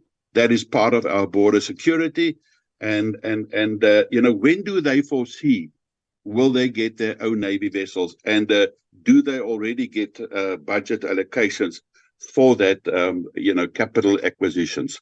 Chairperson, at this stage, I will stop here, but I agree fully with CJ Ops, and that we must get more clarity. At this stage, it's a total confusion to everybody, and we cannot expect our soldiers to be, to sort this out on their own. That's totally unfair and unrealistic. Thank you. Thank you, Mr. Bond. Thank you, Chair. My concern, apart from what's been brought up by the Honourable Murray, is control and command. And I think, the commander said, look, there are issues that haven't been ironed out. So can we please have a flow chart of how the control and command works and who's in charge of what, so it can be presented at the next presentation, please. Thank you. Thank you, Mr. Bond. Mr. Mutle. All right. Thank you, Chair, and good morning to everyone. Chair, I think I will also join in on the clarity-seeking question, because I'm getting a bit confused in terms of the agreement between the BMA as well as South African National Defence Force. Maybe if they can unpack so that we understand clearly their roles.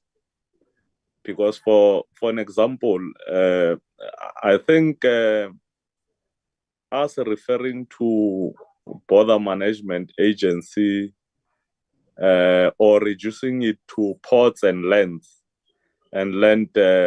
border, it's insufficient. Because when we talk about border management, we should be talking about our airspace, our land border, our air border, including the maritime border. But I've not... You mean ports? No, not only ports. Border cannot refer to ports only. Its borders are on the sea, air and land. That's what we refer to when we talk about borders. So I don't hear border management agency speaking to the general understanding of border. They talk about ports. They also talk about certain areas along the borders. But then the Defence Force remains with that responsibility of land border, securing our maritime border, and so forth and so on. And we know the challenges that they are confronted with. That clarity will assist us in terms of also ensuring that if resources are available to support the border management, and now the Defence Force, with the challenges that it has, is expected to execute those responsibilities, what then do we do as this portfolio committee in our responsibility and quest to ensure that between the BMA and the South African National Defence Force, this porousness of borders that we continue to experience even after the launching of the Border Management Agency continues. So what is it that needs to be done? We know that in terms of our land borders, the Defence Force have got 15 companies, but they need, actually, for them to perform their duties to maximum capability, they need 22 as a minimum. The other thing that the presentation spoke to is force multipliers that will then assist in securing our borders, which we have always raised with Chief Joint Ops, and to some extent there were monies reinvested to deal with that particular matter. So what is it? These agreements need to clarify what will then border management do in terms of those technology capabilities, and what will then be expected from the Defence Force as a responsibility, so that there's a way of complementing each other as opposed to operating in silos, duplicating some of these responsibilities, while at the same time we are aware of the fiscal constraints that we are confronted with as a country. I think if that can be clarified, we'll have a sense of what is going on insofar as the border issues are concerned between the BMA as well as the responsibility of the South African National Defence Force in that front. Thank you very much. Thank you very much, Thabo Mutle. I see Honorable Washington Mafanya. Over to you, sir.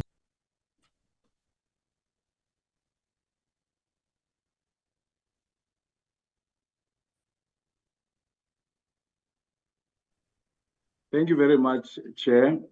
Thanks for the presentation from BMA.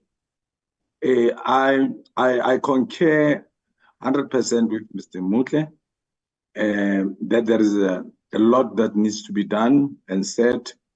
And my thinking is that the presentation came to us prematurely.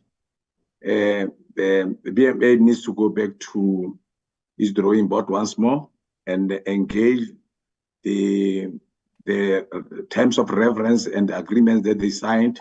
And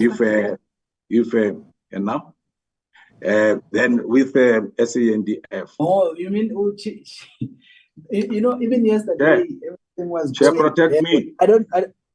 Switch off your mic, please. Switch off your mic, please. Over to Mr. Mafanya.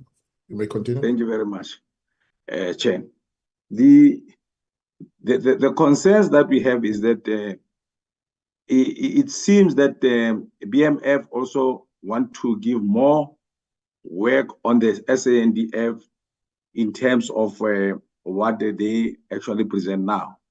But the reality of the matter, we cannot be seen to be taking too much into the BMA issues, because the whole entire presentation, it was more explaining what the Department of Home Affairs is dealing with the BMA matter. Now, for us to go into the matters of the BMA with the current presentation needs us to be taken on board with what the arrangements, the agreements are drafted, and so that when we come in, we know exactly where we're supposed to be, because we have our own problems as a ANDF that also we are battling with and struggling to come to terms with. So there is a lot of confusion that there are also entities now that have to come on board and then plug into the SANDF matters. So I would like the BMA as well as the SANDF management to go back to the drawing board, and then by the time they abreast us with issues, they must be clear, because at the moment they are not clear at all. Thank you. Thank you very much.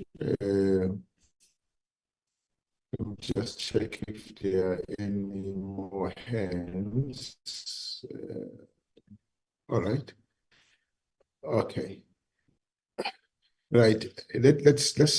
Let me start with the Chief of Joint Operations clarifying some of the issues that were raised, and then I'll later go to Dr. Amas, to the National Commissioner, and the Deputy Minister, and then the Minister to close the discussion. Chief Joint Operations.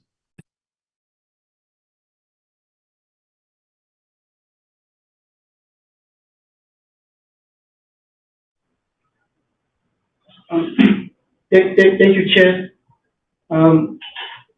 Well, I've taken note the request from honourable members of the committee to be provided with the implementation protocol that we signed between us and the BMA for them to be able to go through it and fully understand. The Honourable Bond, the command and control issues at this stage is normal. We in the SANDF, we command our own soldiers. The BMA border guards, they've got also commanders at various levels who command and control their members. Well, what is important and what is happening is that those commanders interact and coordinate and also share information accordingly to ensure that we are successful in the work that we are doing and we do not contradict each other. So at this stage, I'll say there hasn't been any issues. Dr. Masapoto raised in his presentation their submission that there is a need for compatible radio communication between the two elements. So he had indicated that he is planning to engage with the SANDF so that we can have either common systems in terms of radio communication or be able to make sure that they are able to speak to each other. In the military, we work with radio communication to the highest level. Two members that have moved must be able to speak to the ones that are behind. And I believe that the border guards, it is the same. So command and control, for now, there is no issue. Taking note, Chair, which now resides with the committee chair in respect of engaging with the high authorities of SANDF with the aspects that you feel you do not have enough information, which you'll need to maybe discuss and get much more detail or understanding, and also the challenges raised by Honourable Marais. They require the SANDF leadership with the committee and to provide where there are aspects that are not clear. I submit you. Thank you very much. Commissioner, National Commissioner. Yeah, no, thank you very much, Honorable Chair, and thanks to the committee members for the issues raised. Honorable Chair, I think I'm trying to check where to start. Maybe the first thing to reflect on is that the intention of the presentation was not to confuse the committee, and it is very clear that it has not done what was intended, which was not to confuse the committee. Let me start by addressing strategic issues, and then I will come to semi-operational issues. The first issue that we need to reflect on strategically is just the issue of the budget. And I want to raise that on the basis of what Honorable Marais had said, but also covered through in terms of what Honorable Mutle actually had said, just on the budget. To say that the Border Management Authority integrated the 1,900 people into the BMA, and those people came with a budget of around 1.3 billion. And that 1.3, 900 plus of that was purely salaries of the people. it was only around 300 or so million that was just operational cost that we had to inherit. The border guards in 2022-2023 financial year, when we had to enroll them, we were only given 67 million, which was purely just for the salaries of the border guards, which we took at a level 6 as well as level 7 in the public service framework. Now, after that, we had to put a business case as the Border Management Authority to the National Treasury to indicate that for us to be able to do this work according to the Border Management Authority Act and according to the functions that were given to the Border Management Authority by the President through Section 97 proclamation, wherein we were given functions regarding immigration, which were done by Home Affairs, Agriculture, Environmental, and Health. When we had to get those particular functions, we put down a business case to Treasury and say, for getting the people that are integrated, the Border Management Authority will require at least around 2.9 billion to start this organization according to the mandate that is in the BMA Act, according to the functions that were given to the BMA by the President. Unfortunately, we couldn't get that. What we got was 250 million rands. And that 250 million rands is the money that was given in the current financial year, 2023 to 2024. Now, that is the money that we have to establish the BMA. Now, the next financial year, 2024-2025, we are to get 300 million, meaning an increase of 50 million. Now, when the budget cuts were instituted, we were supposed to get 170 million cut on the 300 million. We were going to be running the organization with 130 million in the next financial year. And that is why the minister had to intervene and all of those issues. The only thing I can indicate is they reversed the cut. So we are to have 300 million next year to run the BMA. Now, I'm starting there because I'm trying to give a very clear strategic picture here to say there is no any money that has been given to the BMA with the view of constraining the SANDF in as far as border management functions are concerned. And I think that is something that must be very clear on the basis of saying the country must be very much explicit in terms of the model of border management and the matters as it defines. So that's the first thing that I wanted to clarify. So maybe let me also say that. Maybe let me also indicate this point. The other point that I can also indicate, and I think DM Magweda might want to reflect on that point, is that there is work that is being done in terms of border access control, which is done by members of the SAPS. And that particular function is having a budget that is still sitting within the SAPS. And that is a process on its own, or that is a different matter on its own. But I also wanted to make sure that there is a clarity in as far as the finances is concerned. Now, let me quickly reflect on this issue about what is the actual mandate of the BMA. The actual mandate of the BMA, Honorable Marais, is defined in Section 5, subsection A and B. If you look at those, that is exactly the function of the BMA. If you are to look at the founding principles in terms of the BMA Act, you will realize that we have to also deal with what is called cross-border crime. As we facilitate this legitimate movement, we have to be dealing with issues of the illegal movement of persons. Because for us to do legitimate, it means we must not do illegitimate. And that is why we then deal with the people that are trying to enter the country illegally or people who are trying to bring in goods illegally. Now, the other thing that I also don't want to completely venture into, and I think that is something that we must agree, Honorable Chair, we will go back and look at that and maybe be assisted by the lawyers because Honorable Marais is raising the issue around 10 kilometer and is also reflecting on the radius and is also saying if it is radius, then it is 20 kilometers. And I think because those things are defined in the law, I don't want to try and interpret it maybe in the way that is not correct and confuse the committee.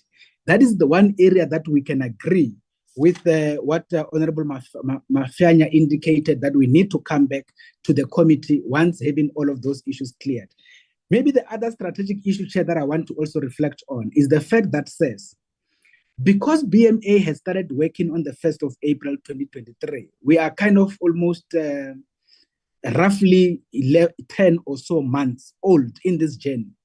The majority of the current financial year, we're busy establishing the organization. We're busy integrating the staff members. We're busy engaging with the unions, whilst at the same time still doing this work on the ground. So on that particular basis, we are now starting to go into now the real operational related work.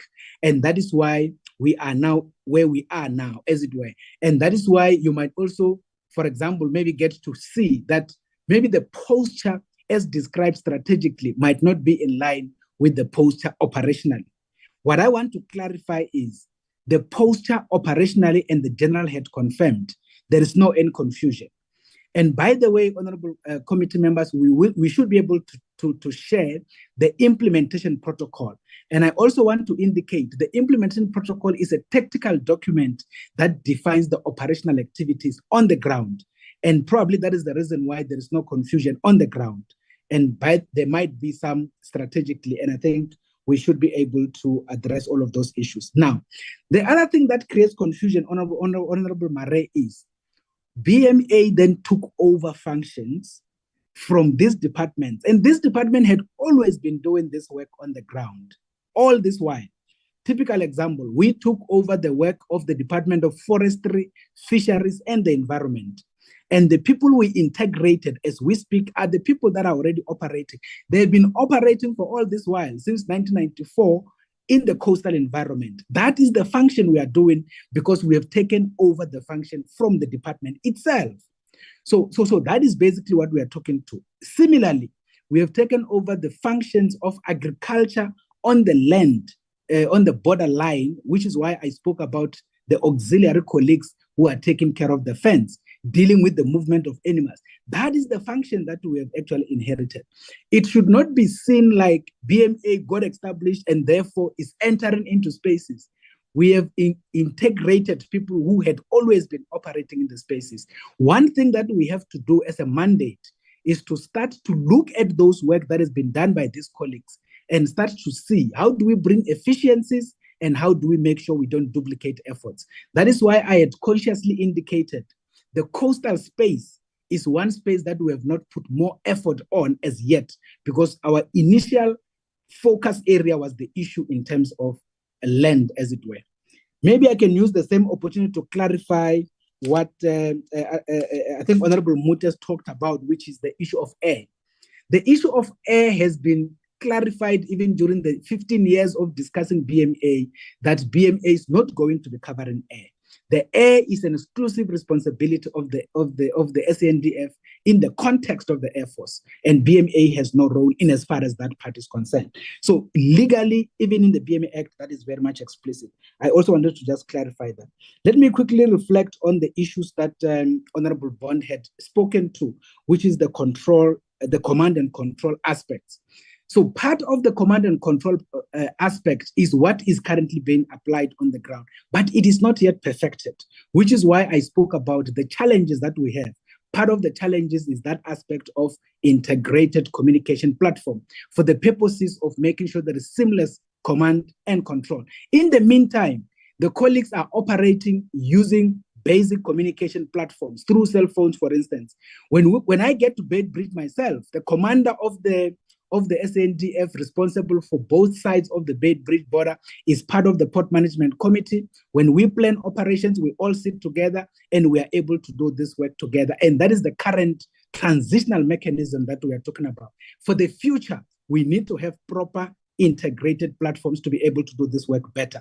So operationally, I can confirm, hence the General said there hasn't been any incident. And the reason for that is because our colleagues are properly briefed and they are properly engaged in terms of what they need to be doing, what is their mandate, and how do they interact with either SAPS, whether it's SANDF or even SAPS. Operationally, there's no confusion, but I agree that at the highest level, we need to clarify issues. Let me maybe just conclude around the issue of capacity. As I had indicated, Honorable Mute, that We do know this fact. I come from the police, I come from the Defence Force myself, so I understand the logic and all of this process very well. We have been calling for the 22 companies deployed in terms of border management, in terms of SANDF. We have been taking these levels gradually, whether it was 13 companies and now we are sitting at 15. We know that is not enough. That's why I emphasize this point that the SANDF should be given capacity to be able to do this work. Maybe for now, let me stop there, Chair. Maybe suffice to say that some of the issues we should be able to table them before the ministers in the IMCC before we come back to the parliamentary level. Thanks, Chair. Okay. No, thank you very much. I think Mafanya was spot on to say maybe the presentation was still too early, but because understanding that we are just about how many months, 12 months since you started opening the doors. Of course, the teething challenges are expected, and but we hope that as you roll out and you take full control of the space where you are deployed, some of these challenges will eventually be addressed. And yeah, I thought I should just raise this, but that we've taken the presentation is fine, so that we are brought on board as to progress to date. And of course, we'll still call you back at some other point, but we must give you sufficient time to polish up all these gray areas, and so that we don't get to talk about them again. Instead, we focus on new challenges. Those challenges will keep coming up, and but the organization was very, very strong to can be able to face the new challenges and then move forward.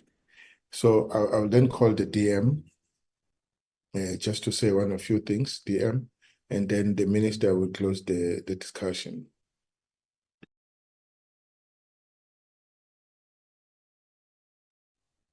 Honorable Chair of the Oversight Committee and members, I've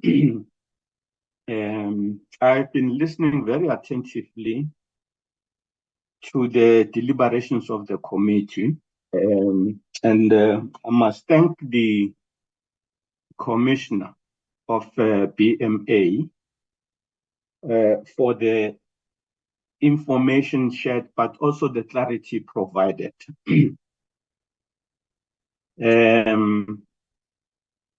From the point of view of the South African National Defence Force, the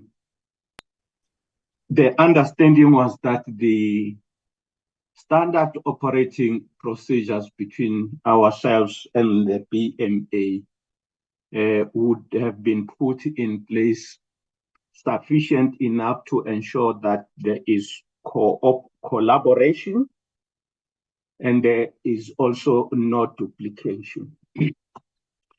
But listening to the discussion this morning, it is clear that there's still a need for ongoing discussions to further improve the refinement of what is the responsibility of the SANDF and what is the responsibility of the BMA. Having said that, I want to say to the Oversight Committee that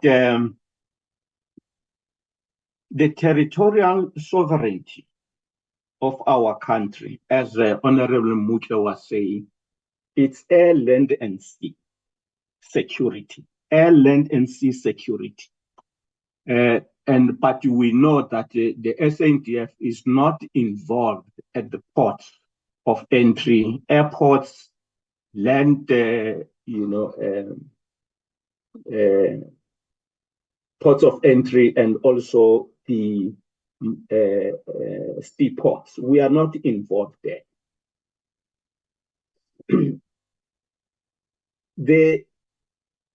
The problem we have, not the problem, the challenge of our country to make sure that there is decent and sufficient protection of the sovereignty of the Republic is not at risk because of what is happening in our ports or at our ports of entry. That is not where our headache is. The porousness of our borders, which significantly contributes to national security, or the lack of it, if I may put it that way, is because of what is happening outside of the ports of entry. That is where our headache is. It is fine that we have 300 million set aside to be spent on the BMA,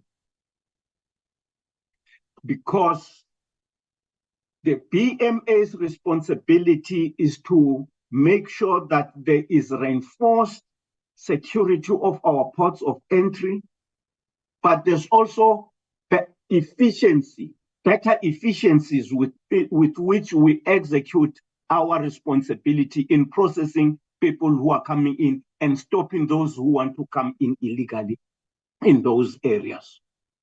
But 300 million is not speaking to the headache of our country, of the porousness of our border. That 300 million is not money that is going to improve the porousness of our borders. I thought that point should be made, because it is very important. It is very important that the public should understand where we are and what it is that we are overcoming and what is it that we are not making much movement on. The truth is that the reason why we have porous borders that are undermining national security and stability, it is because our borderline capacity has been weakened. Land, air, and sea. And the Department of Defense has to be provided with the resources to improve that situation.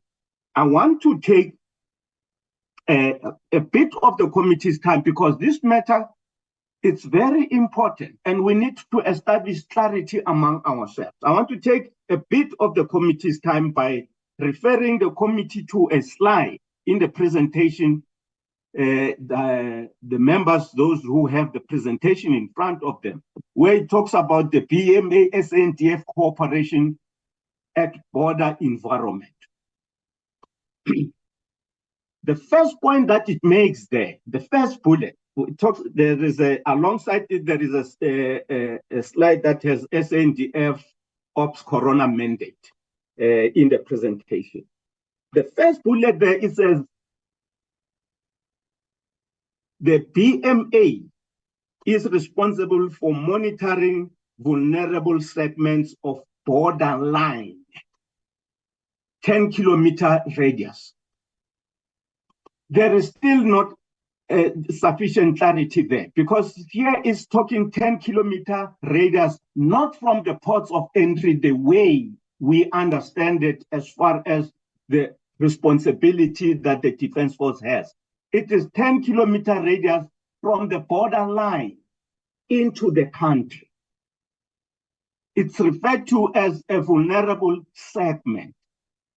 But you'll have also appreciated that there is actually in the presentation by the Commissioner better clarity, because vulnerable segments of the border, according to the Commissioner, it is those points on our land borderline where there is a lot of movement because of the communities that are located alongside our border, our land borderline.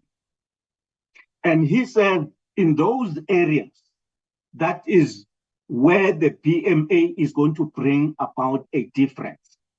And he refers to them as vulnerable segments. But you can see that we are not quite consistent in our usage of language, but it's not just language, but it's also in the way we perceive the problem. This point about vulnerable segments, it's even more pronounced. It's even more pronounced.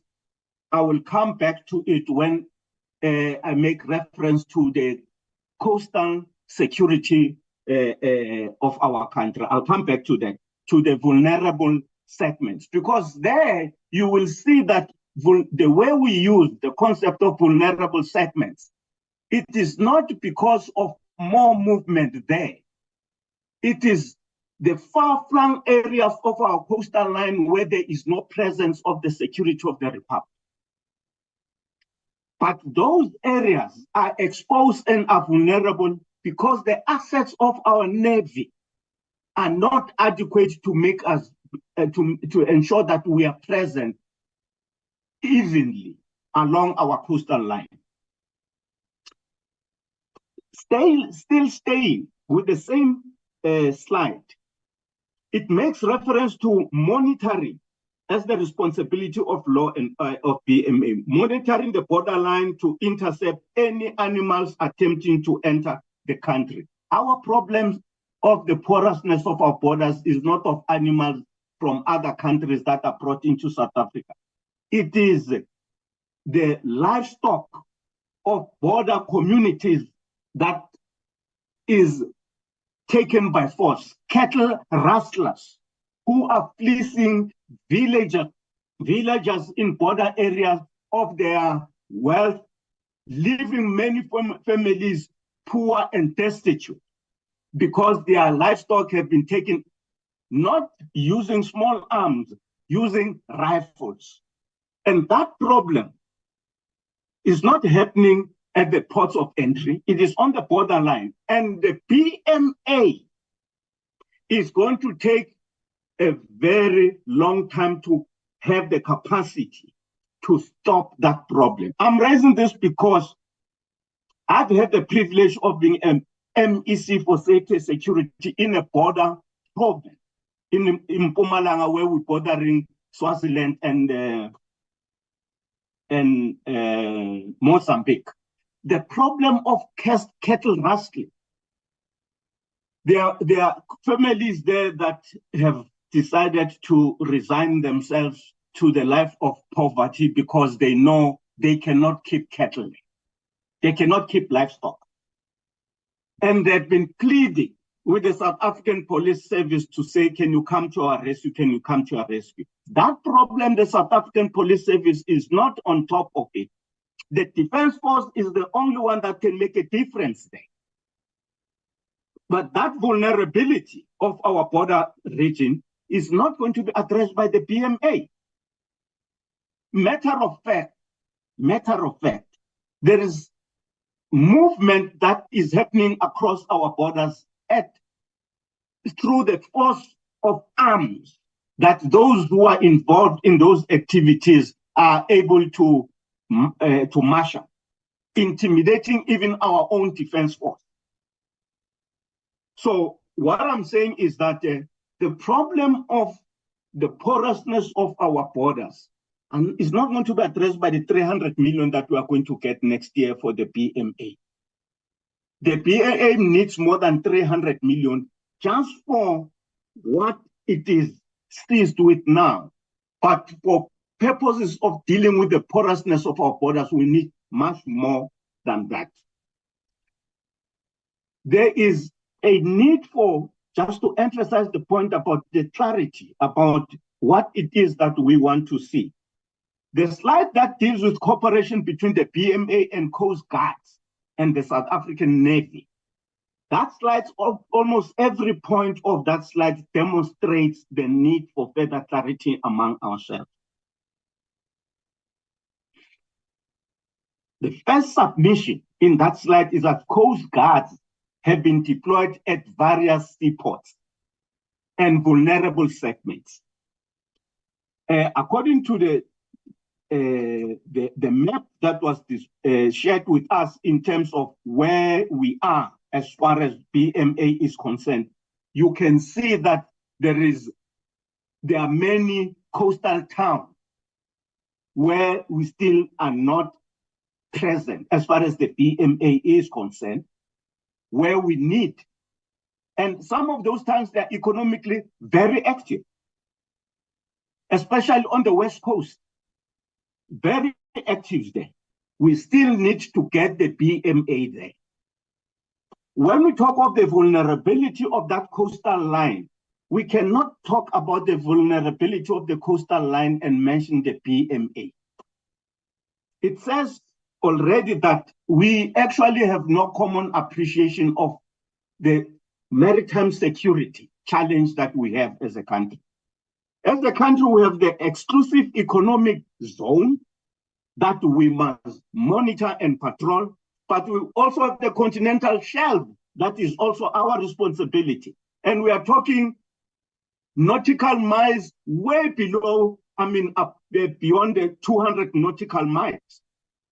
And the BMA in its legal definition of its responsibility, it's only talking 10 k's away from the borderline. So we talk about the protection of marine resources through the Coast Guards. When not even the South African Navy can protect the marine resources of the country now, because the assets that we have, in many cases, the capabilities are not serviceable, but also there is still so much of systems that we must secure in order to be able to protect our maritime resources. So to mention Coast Guards alongside protection of our country maritime resources says we need to discuss more so that we understand what is it that we are talking about. The illegal movement of vessels, and we mentioned the Coast Guards alongside that challenge. The illegal movement of vessels in South Africa's territorial waters, trawlers, fishing vessels that fish within our waters that we are unable to do much about them because we do not have the assets in the navies that are serviceable to intercept some of, I don't want to mention names of countries that are fishing within our own waters. You can't be mentioning Coast Guards along that problem. We're talking, as the Chief Joint Ops was saying, we are talking having the capacity which we have now only secured of inshore patrol vessels and, of course, the outshore patrol vessels project that we must still, agree on proceeding with. You need those, and you are talking billions of rands. 300 million rands does not speak to that problem. I thought that these are issues that we must enjoin the officials of BMA and the generals to still provide clarity so that we do not duplicate efforts. We do not stampede the same areas of concern when there is still so much that we must do. The BMA says it is acquiring systems like, as it is said there in the presentation, speed patrol boats to patrol maritime environment and to ensure domain awareness. To ensure domain awareness requires radar systems that the South African Navy does not have now. And we've been talking how we can collaborate with Portland to have a radar net system that can be complementary in order to close our coastal line. Those capacity, those capabilities, those technologies are not technologies that the BMA will have the money anytime soon to procure. So what I'm raising, Chair and honorable members, is that we are moving in the right direction. The BMA is improving the challenges of the security of our ports of entry, but there is need for clarity of thought and therefore clarity of plans going forward in order to make sure that we use the meager resources we have optimally. I submit, Chair. Thank you. No, thank you very much, DM, for your contribution. They are on point, and again, they give us food for thought as we work on improving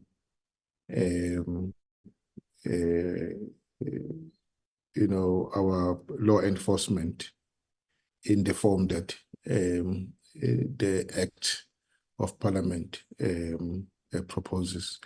I'll now welcome the Minister to close the discussion. Over to Minister. Yeah, thank you very much. Thank you, Chair. The first thing I want to start with is to recognize, colleagues, that there is an Act of Parliament that guides us on this journey of establishing the BMA. We are not navigating in the dark. There is a tool to navigate, and it's an act passed by Parliament. If Parliament feels like certain areas of the act need to be amended, so be it. But for now, there is an Act of Parliament that guides us, and we need to implement it. The second thing I want to say, colleagues, is that the Commander-in-Chief of the country, being the President, on the 5th of October, launched a third law enforcement agency in the country. We've got 3 entities that are there to enforce law in the country. And I want to plead that these 3 entities must never try to compete each other. We belong to the same country. We must strive on how to make them cooperate, how to strengthen each other, and how to make maximal use of the meager resources that all of them are having. So I'll really plead for that cooperation rather than trying to show each other who is better and who is better equipped or who can do this and that, because the Act is very clear on showing exactly what each entity must do.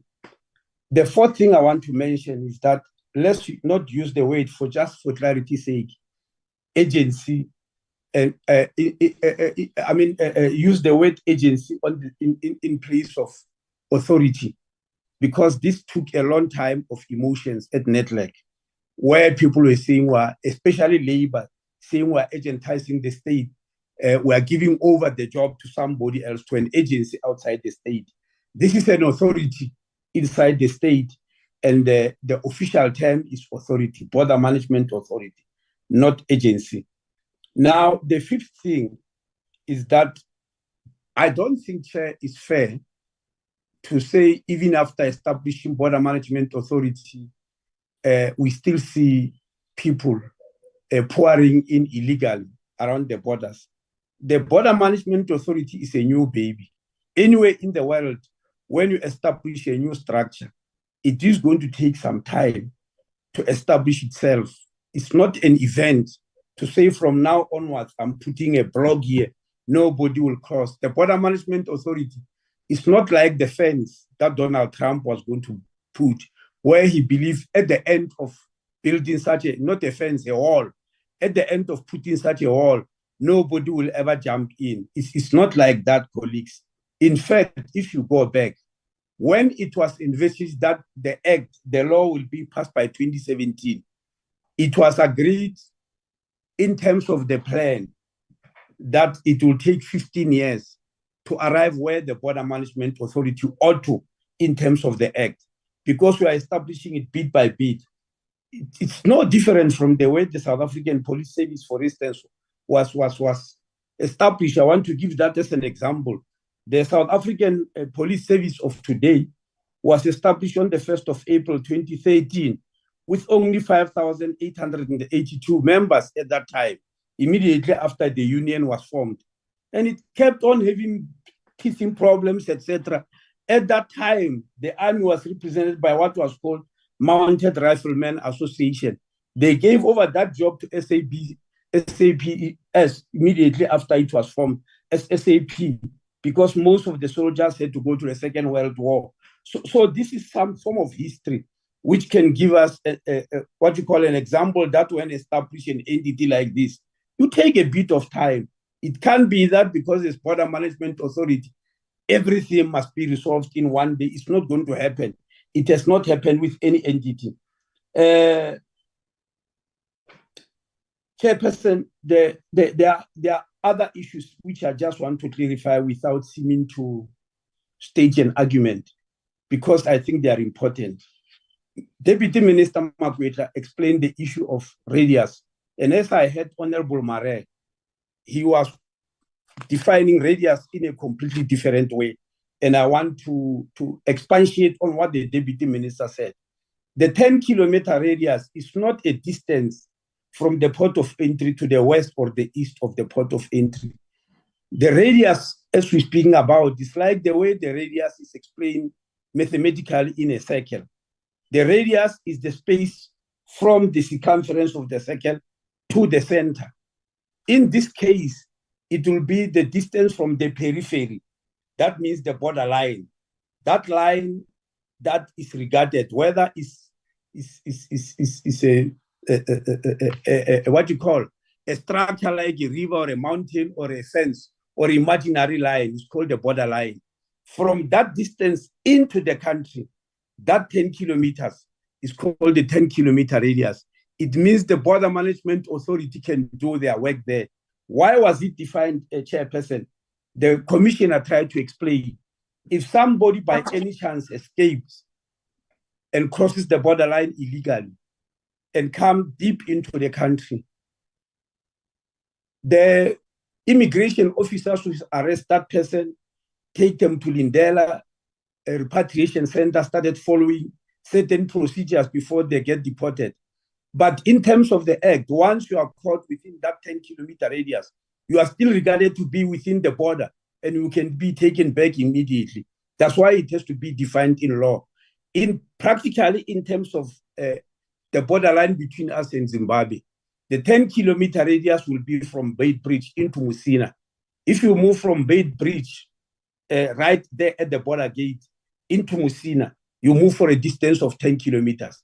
Now, within that radius, within that corridor, the Border Management Authority still have power to act on anybody who did not come in the country legitimately. Once you leave Musina, you go to places like Polokwane. You are outside the 10-kilometer radius. What applies to you are the normal enforcement, immigration laws of the country or criminal laws of the country. The police, of course, don't work within a 10-kilometer radius. They work throughout the whole country as long as a crime has been committed. I thought I needed to clarify that. I also need to clarify our use of the word vulnerable sectors of the border. Honorable members, the borderline, as it was shown on the screen, the land borderline is 4,772 kilometers. The coastal one is 3,900 kilometers. Let me leave the coastal and go to the land borderline, because that's where we use the word mostly, vulnerable sectors of the border. Because it is so big, and because BMA is a new baby, and because only on the 14th of July 2022, we established BMA with only 200 members. At the moment, what the commissioner did not report to you is that an extra 400 have been in training. They are going to complete their training at the end of March, and they'll then be deployed. Then we'll be talking about 600 border guards, but we started 200. And you don't think 200 will be as effective as 600, but that 600 is still a droplet in the ocean, as Mr. Mare has said. It depends on the economy of the country as we keep on growing. Now, because of these small numbers, what we did was to divide the borderline into 10 segments in terms of kilometers, 10, 10, 10, in terms of kilometers, but also in terms of activity, which has been observed over the years, in terms of these 10 segments, the segment between Botswana and South Africa is the longest, is 1,500 kilometers long. If you look at the ports of entry, the gates of entry, out of the 72 gates of entry,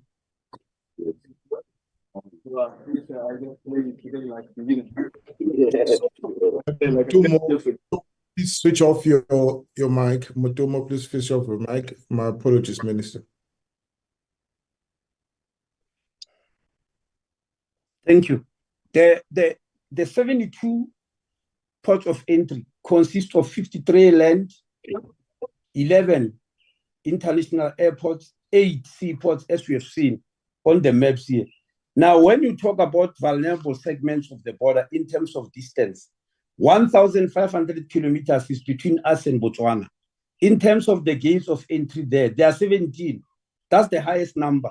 But in terms of activity, especially illegal activity, it's very minimal. So at the moment, the border guards have not deployed anybody there. It's not yet a big problem. The army is alone there doing whatever, but in terms of crossing illegally into the country, in terms of immigration, it's still a space that is very mild. The second segment is around Lesotho, not between us and Lesotho, and around Lesotho because we've surrounded them. It's close to 950 kilometers. And you know there are problems there. That's why the border guards showed, the commissioner showed you. We have deployed some border guards there. He was giving you numbers in one of the slides, because we can't leave it. It's a big problem between us and Lesotho. And some of these speedboats we are ordering are actually going to be used there because people just cross the Caledon River willy-nilly. The third segment is between us and Namibia. It's also in the vicinity of 900 kilometers. As you saw on the map, we didn't deploy anybody there. We don't have a lot of illegal activity in terms of immigration between us and Namibia. It's a relatively peaceful space. We do not have problems with it. And it has got 7 gates of entry. The Lesotho one has got 14 actually. Then you go to us and Eswatini. I mean, there are 11 gates of entry there. Lots of problems. We have deployed border guards. Then between us and Mozambique, we have got 4 gates of entry. I forgot the kilometers, that's why I'm not mentioning them. But it's 4 gates of entry. Lots and lots of problems, very big problems, more than we experience even in Lesotho and Eswatini. And where we have deployed lots of border guards there. Then there is a segment between South Africa and Zimbabwe. It is only 240 kilometers long and 1 gate of entry, only 1. Between us and Lesotho is 17, between us and Zimbabwe is 1. But I can tell you 80% of the problems of immigration comes from there. Maybe it's because it's an entry between us and the rest of the continent. So that's why you see on the slides there, most of the border guards are actually deployed there. Then you have got that segment in Manguzi from the corner of Eswatini to the Indian Ocean. It's only 70 kilometers long, most probably the shortest of all the segments. But most of the stolen cars go through there into Mozambique. Most of the cars that are stolen all over the country are driven there and go out. So we have to deploy lots of border guards there. The police deployed lots of police, and the army has to be there because it's a very big problem that can weaken the economy. So when we talk about vulnerable segments, for now, we are talking about areas where we found a need to deploy border guards because of the activities that are taking place there. As the border guards increase, like these 10 vulnerable segments we're talking about, we're only having 200 border guards. When we have got 600 border guards, what we'll decide is, do we fortify the segments that are already vulnerable, or do we go to other segments which were up to now peaceful? For instance, because most of the border guards are between us and Zimbabwe, we've already picked up activity. That illegal movement is now going into Botswana. People are now trying to use Botswana because they can no longer easily cross between South Africa and Zimbabwe because the area is now fortified with border guards. So it means we'll have to take a decision when the new border guards come that we start deploying to Botswana, which up to now we haven't deployed. The only area we have deployed in Botswana are the gates of entry, honorable members. The last thing I want to say, as I close these members, in understanding the role of the BMA. When you arrive in the airport in any country, you don't get welcomed by soldiers. You don't find soldiers at the airport when you arrive there dealing with your passport, etc., unless that country is at war. You don't even find police. You find immigration officers with a particular uniform. But it doesn't mean that the army in that country has been emasculated or that the police has been emasculated. Same thing when you arrive at OR Tambo International Airport. People will be alarmed if they found police there in uniform, whether their passports are supposed to be stamped or they found the army there with rifles, where their passports are supposed to be stamped. So at the ports of entry, we've got to have Border Management Authority wearing those uniforms, showing insignia what each one of them is doing. And we believe that is normal. That is not something that must confuse anybody. Now, Chair, the reason that is an IMC consisting of 10 ministers, all those ministers, if you look at them, have got some form of activity in their departments at the border. That's why they sit there. The technical MINMEC consists of the DGs of those departments. In the case of the Army, it will be the Chief of South African Defence Force. They sit there and look at this problem. I will humbly ask that the problem raised here be taken to such structures and be reported to the IMC, because we will confuse members of the portfolio committee if we start reporting such problems to them. It's my plea, really, because the reason that those structures were established is exactly to look into these problems, so that when you come to you as a committee, we've already refined and agreed on those problems, because I'm sure you all know how to solve some of these problems, because you don't even sit there, you don't even know the problems that each department is experiencing. And that's why all these ministers have to sit there, so that if we make a decision that is detrimental to the functions of any one ministry, the minister in the IMC will mention immediately that no, things cannot work that way because of XYZ. If we are doing something that will really destroy the functioning of the Department of Health in implementing international health regulations of the World Organization, the Minister of Health is there, will tell us immediately that no, don't go that way, because in terms of the international health regulations, XYZ is supposed to happen, and the Interministerial Committee, which is a statutory body, will implement it immediately. If there is a problem which the Army feels it is experiencing, they must bring it to that structure. The Minister of Defense sits in that structure. The Chief of the Defense Force sits in the technical MINMEC, which is chaired by the Commissioner. I will really ask that we stick to those, then we'll have lesser problems, Chair. Thank you very much. Thank you very much. What you are assuring us, Minister, is that there are platforms that were created to deal with all the issues. Yes. If we can utilize those platforms, we will surely assist the process and ensure that we are able to move forward without any stampede or hindrance to anyone. I think I agree. At technical level, the structures are there for the smooth running of this operation. At political level, there's a structure there in an interministerial committee, which exercises oversight over the technical structure, and basically oversight and guide the technical structure. Let's make use of it to clear out and smoothen the process. That's the message I take from you, Minister. And in that way, it will assist the process and basically help this new baby to walk and become an adult and be able to look after itself in the long term.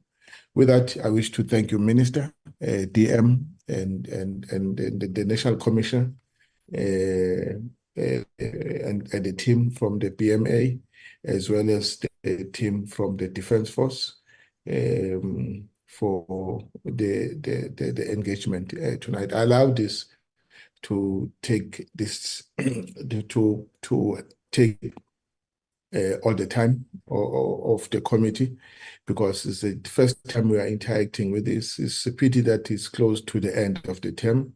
If we still have time, we still had time. I was going to say maybe at some point we must again go back to see for ourselves what it's to visit these sites that are being mentioned here, and you know, but I don't think we'll still have time. But the new committee must consider, the new administration must consider doing that.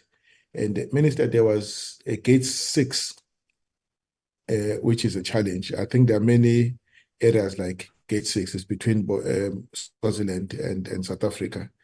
There's a shipping, I think it's on the side of South Africa, but it services people from the other side of the border. And very popular. There's a lot of activity there. If it is pension day, you see people crossing, moving between the line there. School, health, because people on the other side, they access healthcare this side, they access their education this side. And the view, very strong view, is that the defense deals with hard issues, yet the BMM deals with softer issues, and you know, type of issues. So the sooner the BMA takes over, how they're going to do it, because it's illegal crossing, but you can't just put up a wall because of the historical, there's history to all of that. So how you handle it, it's a matter maybe your team must look at. So that was the sore point, because it's not only the movement of people, you don't know what else they bring into their country. And it opens up the opportunity for even people with hostile intentions to cross over as well. That's the area that we must quickly move to, Minister. You may want to say comment on that, and then we close. Yes, Chair. We must also accept that within the whole of Africa, there are what we call cross-border communities. Communities that don't regard themselves to be in different countries in terms of their everyday living. It was not put here in the report, but it's part of the program of BMA already. Some of these communities fall under one traditional leader, but one group, yes, one part is in Botswana, the other is in South Africa. I'm pointing Botswana in South Africa because we've already completed the work there in an area called Chilamolobo, where they belong to one traditional leader, but one part is in Botswana, the other part in South Africa. You surely cannot separate them with passport. That will be very inhuman. So what we have done, they've got a special document they keep there. We meet with the chiefs. If there's any stranger in their midst, they must report. But the others go on with their everyday movement. We've identified other areas between South Africa and Lesotho and Eswatini, where such Tsilamulomo type of structure has to be established. It's part of the program. We are not yet there. I'm quoting Tsilamulomo because we have finished. The area you are quoting next to Eswatini and Mozambique, that's the place where Samora Machele's plane crashed, if you know. I forgot the name of the area because I usually confuse it with Mongoose. I was there. The Deputy Minister of Tourism comes from that village. They tell us that even during apartheid, there was a place where people will cross to buy things and come back. They rather be accompanied, yes, by whoever authority. And it has been closed since democracy, and they were saying it cannot be that even during apartheid we're able to come here and buy and go back. but in a democracy, that space is closed. They have asked us to reopen that area. There's a small bridge that goes below, under the borderline, and they come there by and set up a structure that will accompany them at particular intervals. And we are also busy looking at that. Then comes us and Lesotho chairperson. In our right minds, we cannot expect that we after surrounding Lesotho, we just close them in with walls and fences and all that. Their life is very much, it's an umbilical cord. It's like separating a mother from a baby. So some of the things we do there are things that will make life easier. For instance, there are school kids who stay in Maseru, but they attend school in Lady Brand every day. They go to and fro. You don't expect such a kid to produce a passport or whatever. So when you go to Maseru Bridge, you will see a green lane, not black as in Tar Road, but it's painted green. That is where these kids cross, and they cross with a special type of paper which gets stamped. If you were to say they must produce passports, where will they get money to pay for passports which are so expensive? Because within a week, that passport will be full. So we give them that piece of paper and they go to school and come back. And we believe that's a very human and neighborliness without necessarily compromising the sovereignty of any country. The same lane is used by pregnant women. Chairperson, the reality is that Free State built a state-of-the-art hospital in Lady Brand. State-of-the-art, which compete with many private hospitals. People will believe I'm mad when I mention that because they don't know these things. I know it because I went to open that hospital officially when I was the Minister of Health. Now, people in Lady Brand is like some of these towns that are becoming ghost towns. People have moved out, leaving a structure like that. The women who utilize that hospital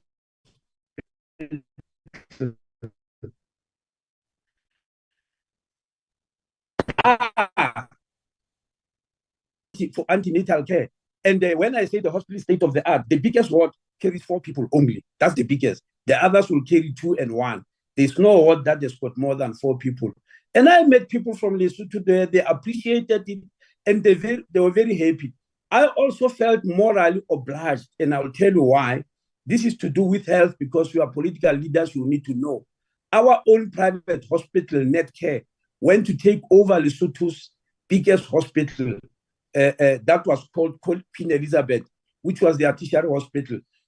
They said it's a colonial name, it's a colonial hospital. We'll build you a new one as Netcare, a private hospital group, and you will name it after your queen, your own queen.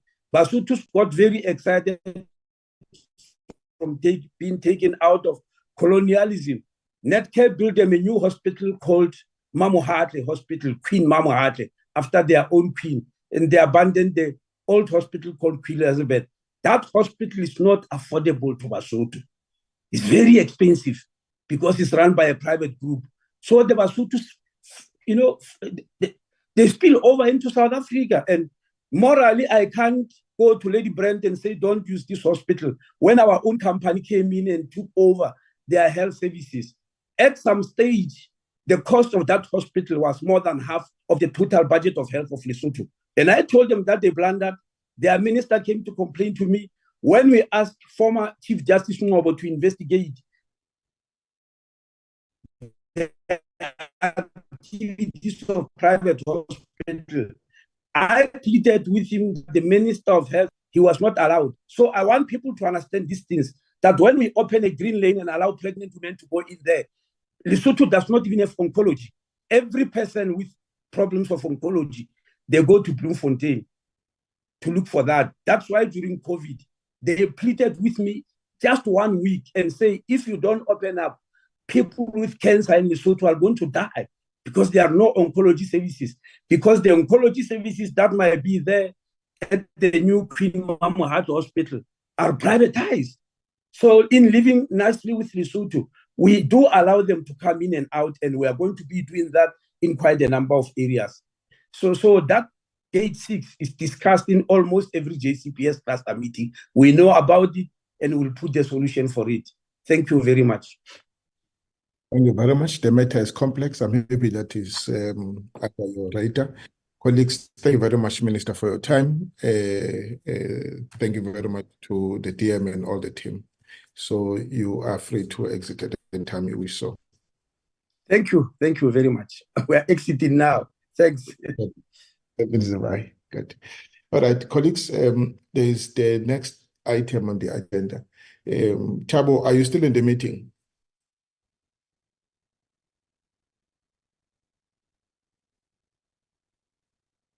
Thabo?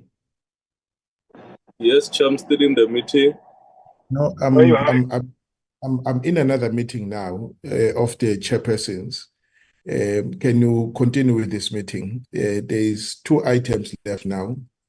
Is the DMV responses to the DMV officials, and the second one is the consideration and adoption of minutes.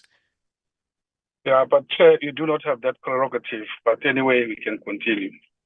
I'm still in the meeting. I'm not running away. It's just that I'm now double booked, Mr. Shelembe. No, Chair, no. Thank you so much. I know you want to take over. Unfortunately, I'm not going to give the reins to you. Thabo, all right, thank you very much, Chair. And good afternoon once more to honorable members and colleagues in the platform. Brian, maybe if we can just recap on the agenda.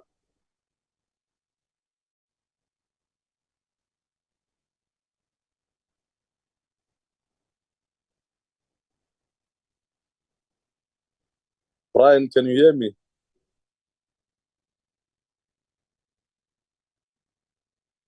Yes, I can hear you, Mr. Motle. I'm just going to the agenda now.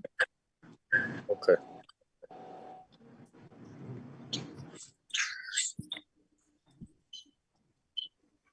Never mind. It's very hot here. The aircon is making, the fan is making noise. Oh, yeah. I think we are on item. We are on item. On item 4, Mr. Motle. Which is no item 5. Sir.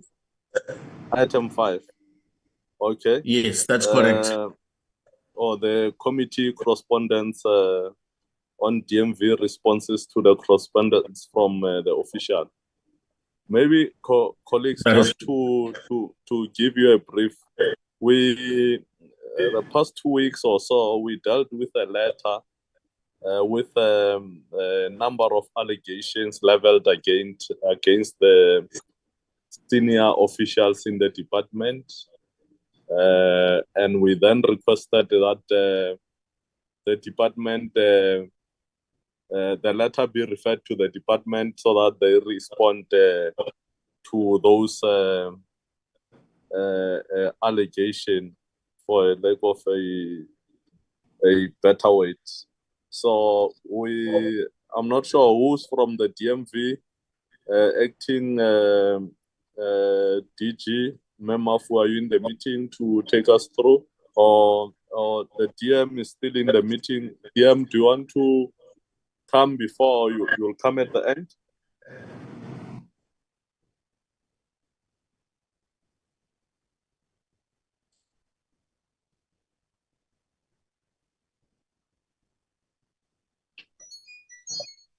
Okay. Memafu, are you in the meeting? Yes, Chairperson, I'm in the meeting. Okay. Can I give you the platform? Thank you, Chairperson. Good afternoon, honorable members and colleagues. In respect of the concerns raised by officials in the department, the portfolio committee sent a request for the department to respond to those allegations. And we met the deadline of the 28th. For starters, we want to confirm, Chairperson, that of the 6 officials that sent the allegations to the portfolio committee, 3 are senior managers and 3 are middle management members. And I'm raising that because the concerns or the allegations are said to be coming from senior managers in the department. Also, I would love to then indicate, Chairperson, that the allegations are by large very vague and with insufficient evidence. Allow me then, Chairperson, to then go to point by point. The first one is validity and constitution of the DMV Audit Committee. We want to indicate that the Audit Committee was appointed according to Treasury regulations. Ma'am, are you making a presentation or you are just talking? Chairperson, we did not make a presentation because it was in a letter form and we responded to the letter accordingly. But that's what we want you to talk to the letter, so that, because I'm not sure, honorable members, you have got access to that letter. Are you fine with the acting DG just talking? Or your response, you can flight your responses so that we follow. Yeah, that is recommendable. Can they be flighted from the side of the committee, Chair? Because all right, no, it's fine. Brian, are you able to assist? Yes, Chair. Please.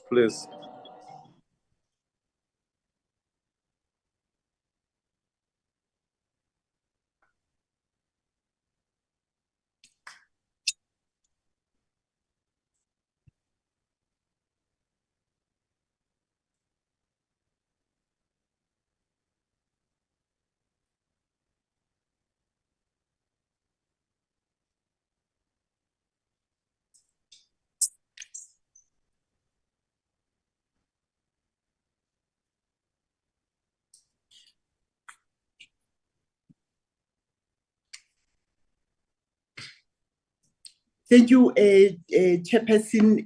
I will then proceed, and I am dealing with A, and on the issue of validity and the constitution of the DMV Audit Committee.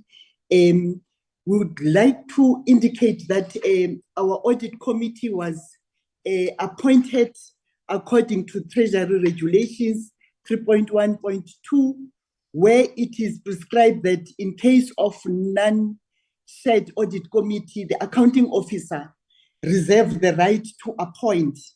But I will also want to indicate that human resource prescripts were followed, including pre-screening for members that were shortlisted and eventually interviewed. When a recommendation to appoint was done, the department received concurrence from the ministry. I am now dealing with appointment of the current acting director general. That will be B. I'm not reading line for line. I'm taking that report is being read. I'm just lifting important issues. B, please. Appointment of the current acting director general. The document in terms of content refers to the retired Admiral Hlongwane, but it is the topic, the heading is referring to the current acting director general. So we are lifting that there is confusion in terms of the content and the heading. However, we would want to indicate that Admiral Hlongwane was appointed through normal recruitment processes, and that the minister did appoint him accordingly. And if the concerned officials have any information otherwise, I think it is their responsibility to actually make that available to the committee. But just for indication further, Chairperson, there were moments when Admiral Hlongwan's term of acting would not go through seamlessly to the other date. On those days, Admiral Hlongwan will not even come to DMV. So for the time he was in the department acting, there was an appointment letter from the minister. If we can move to C, please. C deals with suspension and signing of performance agreements. As we will all know that all staff members are expected to sign a performance agreement with their supervisors. And that also includes the officials that have made the allegation. I do want to indicate that POSIM Chief Director should have in fact signed his performance agreement with the DDG, Empowerment and Stakeholder Management. But the fact of the matter, the Chief Director has been contesting his reporting relationship, and he is of the view that he should be reporting to the accounting officer, even though the structure is saying otherwise. He is further contesting his job description, of which he applied and he was appointed against. On the 8th of March 2023, the Executive Authority recalled all suspended officials, and he gave an instruction that all those who were acting must then fall off and that people must go back to their responsibilities and do the work. So the issue of officials remaining suspended, I am not sure where that is coming from, because officials never objected in the meeting which was called by the Executive Authority. And even when work was then given, and in terms of handover, there was no challenge in that regard, and everybody's back at work and working. You can go to D, please. Funding of the South African National Military Veterans Association, SANVA. In terms of Act 18 of 2011, there are 3 statutory bodies, and they include SANVA, Advisory Council, and Appeals Board.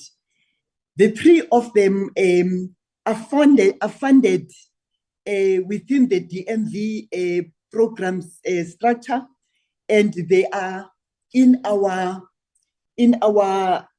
approved organogram.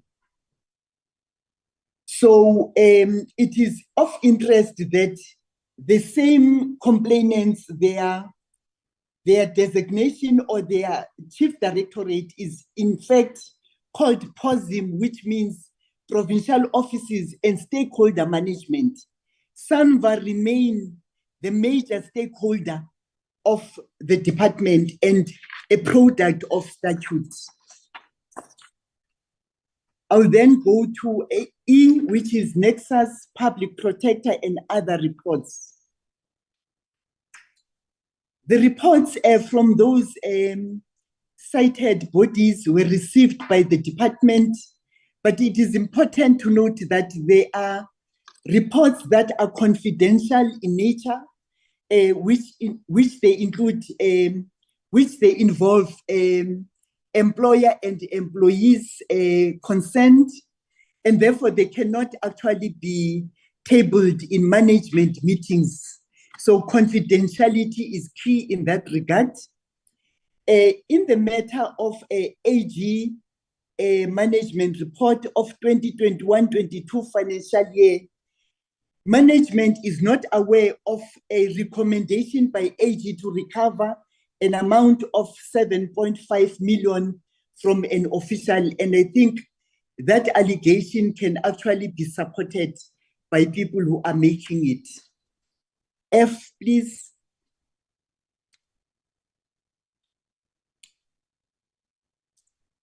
It is a normal process or procedure when an administrative issue referred to the ministry, that ministry will then refer that back to the department for further processing and investigation.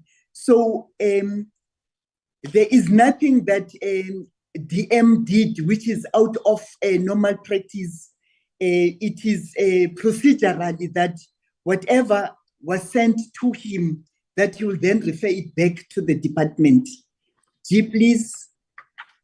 Non-compliance on labor relations matter. Awards are labor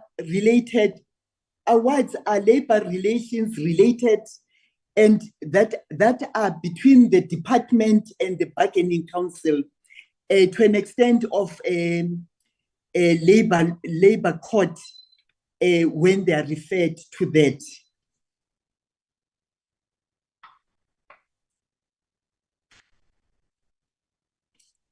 And on the matters that are presented to Parliament by management, which in terms of process and protocol, that they will be reviewed by management, then be presented to ministry for further consultation and approval, then submitted to Parliament.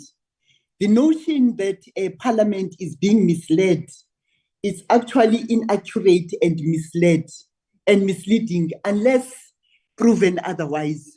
But from the management point of view, we know no misleading or inaccurate information that was sent to Parliament by the department.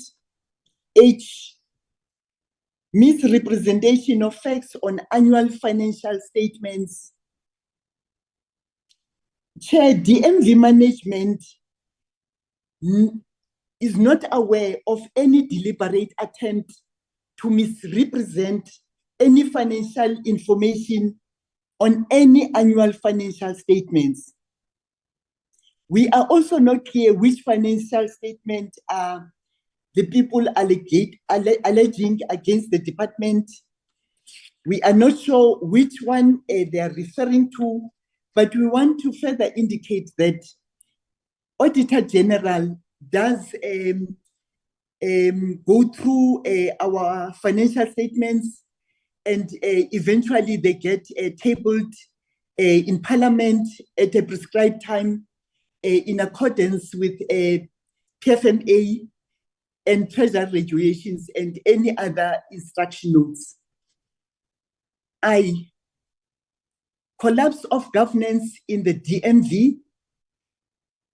Management is not aware, Chair, of any deliberate attempt to collapse governance structures in the department. We would want to indicate that the department had Director HRM at a permanent basis, and he resigned on the in May 2023. The post is vacant, and between the time he resigned, the department was assisted through a call-up to get an acting HRM director. We are looking, as reported recently, at recruiting using different strategies so that that post can actually be filled. Chairperson, the director and the deputy director for legal services resigned in 2022, and we are in the process of making sure that that positions or both of them are filled. In respect of internal audit and risk, it is a known fact that in terms of the approved structure, you only have the Director, Internal Audit and Risk, Deputy Director, Internal Audit and Deputy Director Risk, and an Administrator. Because of the challenges that were in 2021-22 financial year, where the Director Internal Audit was then moved to act as a CFO in the absence of the appointed CFO, that environment was further exposed and compromised, and the decision of the department was to then outsource the function so that capacity can then be built through the structure that still must be worked on, and once that structure is actually approved, then there will be capacitation of internal. But for now, the department, and through the advice of the audit committee, we will be outsourcing that function. In conclusion, Chairperson, we regard the allegations by the DMV officials on a serious note, but we do want to indicate that the officials that are in the POSIM environment, actually they've got nothing to show in terms of their contribution in the department. Provincial offices are the most dysfunctional space within the department in the presence of senior officials in the department. Filing of a post is something that we are working on so that we can enhance service delivery. Ministry is aware of all the issues that we have raised, and they've given us guidance in terms of how we should capacitate and strengthen capacity within the department. Thank you, Chairperson.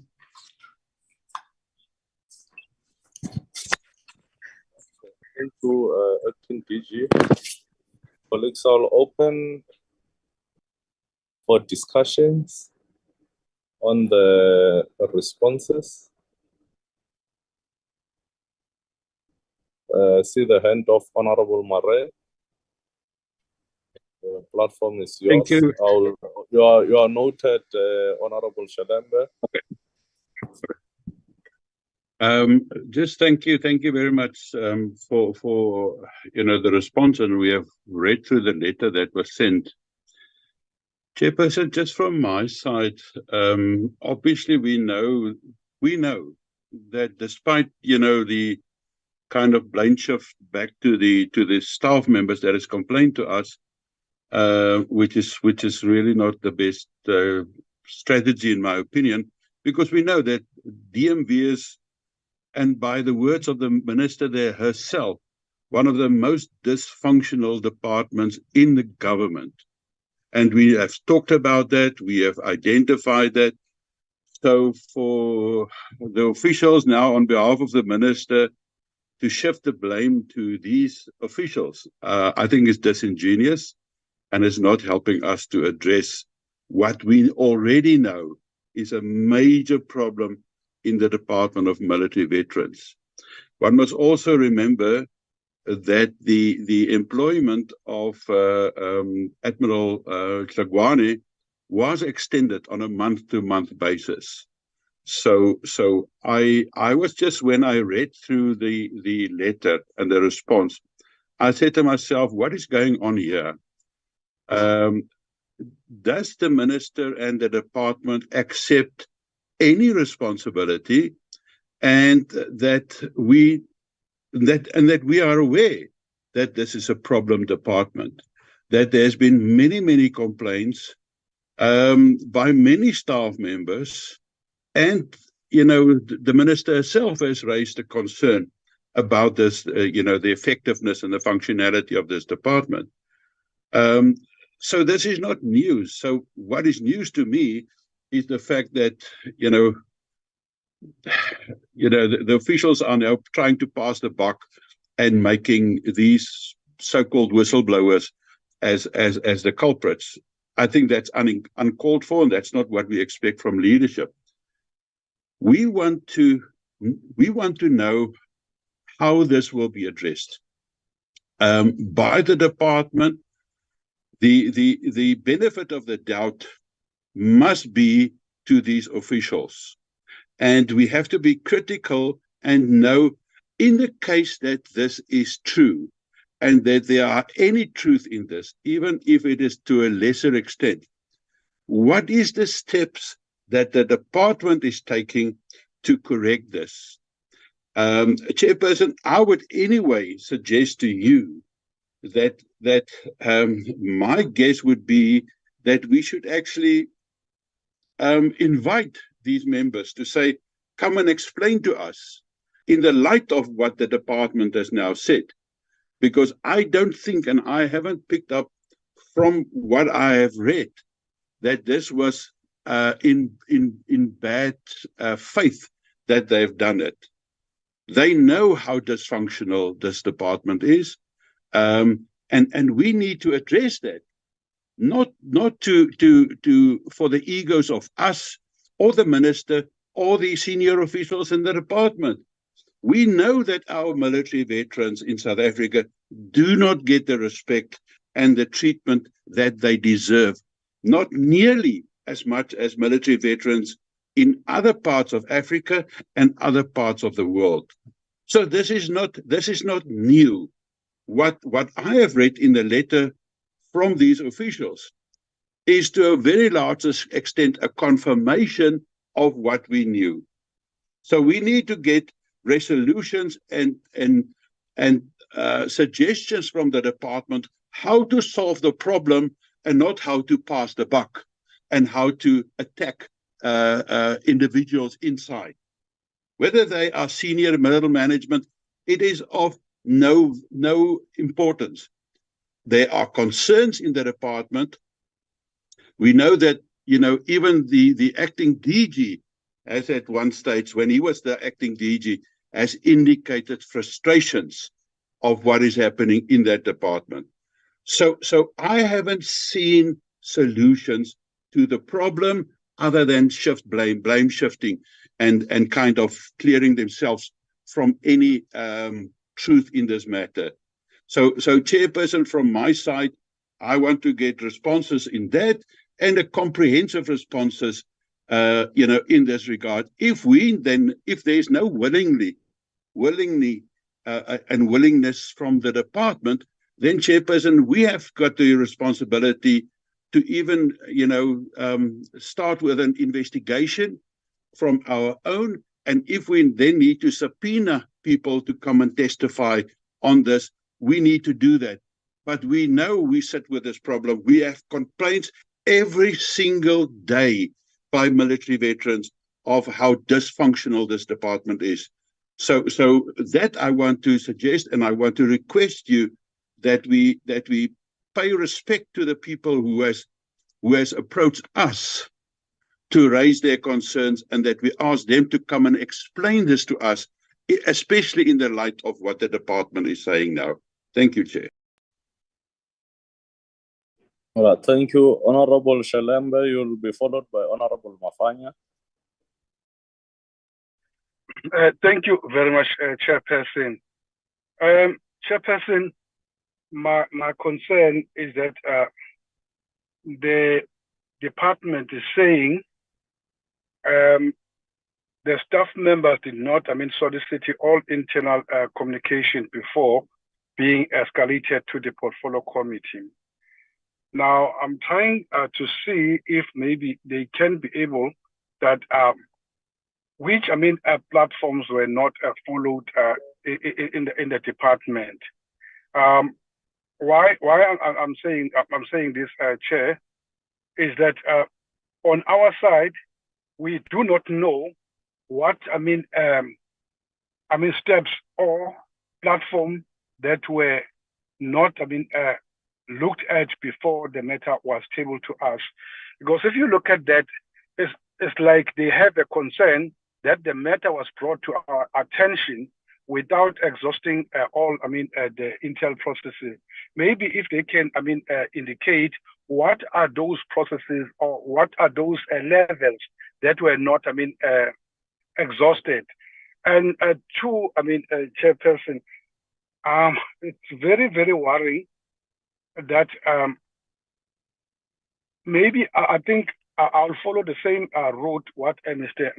Honorable Marais has raised, that maybe we need a proper investigation. If there's need, if the staff or the management do not feel it's good for the staff to come and talk to us, is there any possibility that maybe an independent investigation can be instituted? Or if so, who's going to appoint that independent investigator to the matter? I don't want that we are taken as if we want to take over administration, but the matter has been reported to us, and the answers that we are giving now, to me, I don't think, is satisfactory. Because if they go back, surely the relationship now is not good with those officials and the management that is talking to us. I think what Mr. Marais is raising, that maybe an investigation, independent one, it can help if maybe they feel it's not good for officials to come and talk to us. That is my submission, Chair. And two, we cannot turn a blind eye that this situation or that relationship, which is showing not to be good now in the DMV, surely military veterans are going to suffer more, because surely their work will not, go smoothly because of that thing that is happening right now between those officials and the management. Thank you, Chair. Thank you, Honorable Mafanya. Thank you very much, Chair, the acting DG. Mr. Muta was right when he asked whether Ms. Mafu has got a representation to answer to all these allegations that are put forward. The unfortunate part is just that you responded to word by word, line by line, according to what the letter says. And it warrants us to have more deeper investigation into this. And we wouldn't want to dwell too much into the merits and demerits of this, because once we go into that, it will also push us to go and read what the public report the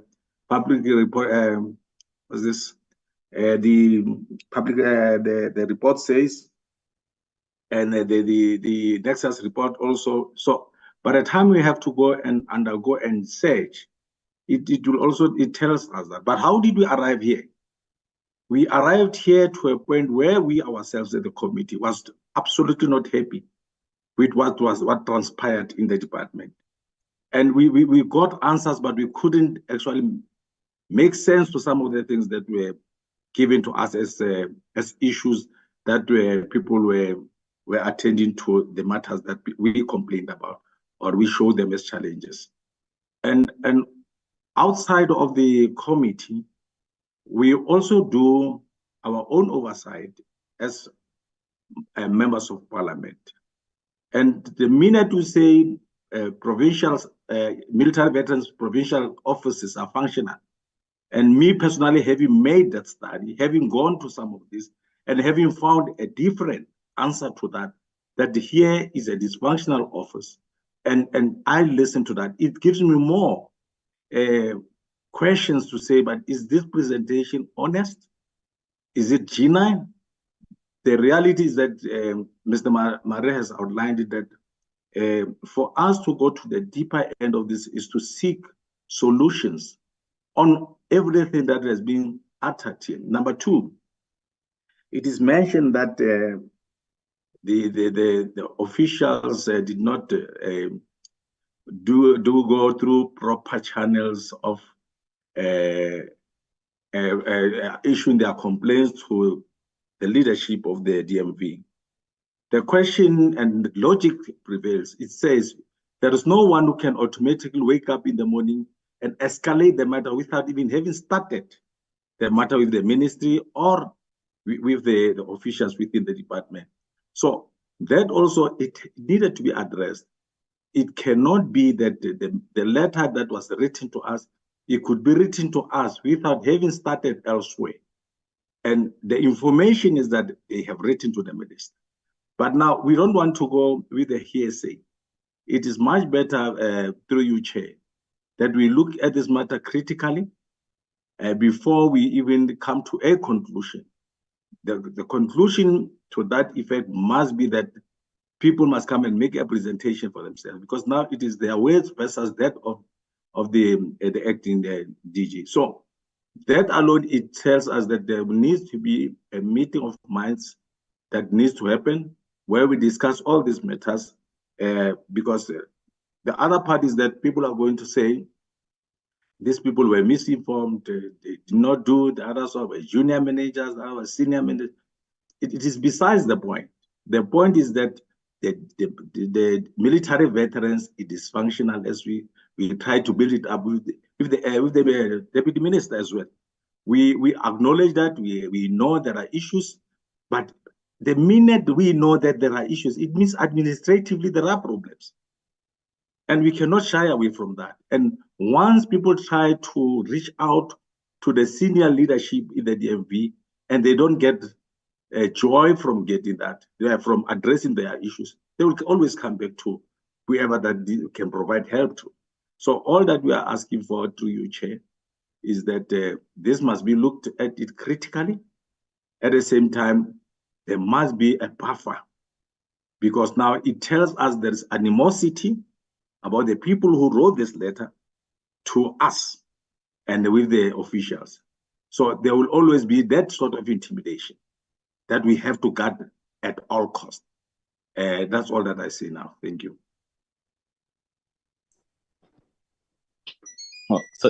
Thank you, Honorable Mufanya. In addition, Mafu, I must indicate that, there's another hand. Let me take them before I come in. Honorable Khwase, and then Honorable Pehle, you'll follow. Thank you very much, Chair. Chair, mine will not be a long one, but I would also want to agree with the colleagues that have already raised their concerns about, especially the efforts that have been put in responding to the allegations that were made. In my view, where I'm sitting, Chair, it is worrisome that the acting DG is even confirming that those that raised issues are somehow, whether in the senior management or the middle management of the department, it can't be that they just wake up and they make such allegations. And where I am sitting, we are in a catch-22 situation. As the committee, it is difficult for us to arriving at saying we are satisfied with the responses that were given to us, because we do not, in my view, no much of efforts were put in responding to the questions. It was like the questions were just being answered, or the questions were referred to anybody in the department, even those that are not in the management, to respond to the questions. I am saying this, Chair, because all of us, we know there are problems. And in answering these allegations, the acting DG is not saying, with this allegation, this is what transpired. Maybe for them to arrive at this point, this are the events that have been happening in the department. So, Chair, where I'm sitting, I honestly do not see any effort put in trying to explain the situation to members of parliament that are not members or that are not employed in the Department of the Military Veterans, to at least come closer to the understanding of what is happening in the department, especially on issues that have been raised by these staff members that happens to be in the management. So, Chair, in a nutshell, I am not satisfied with the responses that have been made, and maybe one would say we need to do our own research, or we need maybe to qualify the responses that have been given us today vis-a-vis the allegations that were made. Thank you very much, Chair. Honorable Pehle.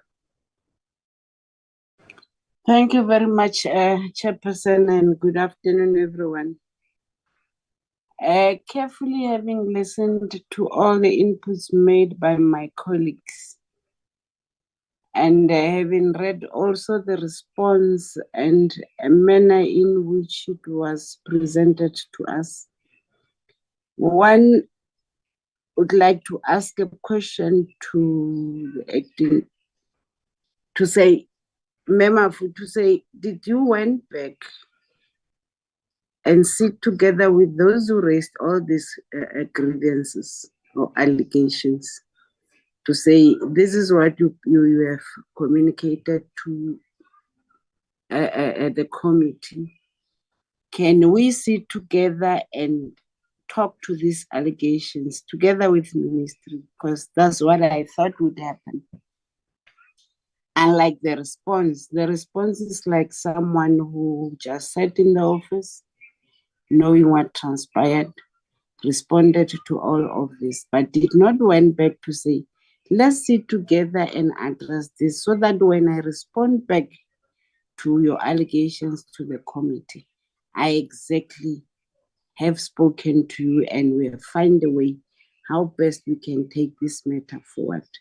Because it's not going to be helpful in responding, but you don't give us a response that says, from now on, this is the kind of meetings that we'll be having to address our own issues from time to time, because it clearly shows there are no management sittings to iron out issues when issues are in there. Have you sat with them, showed them that this is what is brought to the attention of the committee, and this is what the committee instructed us to do, and then we must revert back to them? Yes, we appreciate the response, but unfortunately we're not satisfied because you responded well yourself, but it's like you did not involve them in your response so that we should all be satisfied. And I'm not too sure how best is it when we can say there should be a smaller task team chair, maybe the chairperson, the whip, and a number of 3 to 4 people to sit with ministry together with the complainant to get to the gist of the matter. That will be something that can help us in speeding up the process of resolving this problem that is in front of us, because it's more urgent for being attended to, but investigations will take more than what we may anticipate. A meeting that is having a timelines to say from now on in 3 weeks, when we come back, we must get a proper response by those who are outside the office, which is their inside within the committee, and they're leading this particular committee. Perhaps we can get something that will drive a better way forward. Thanks, Chair.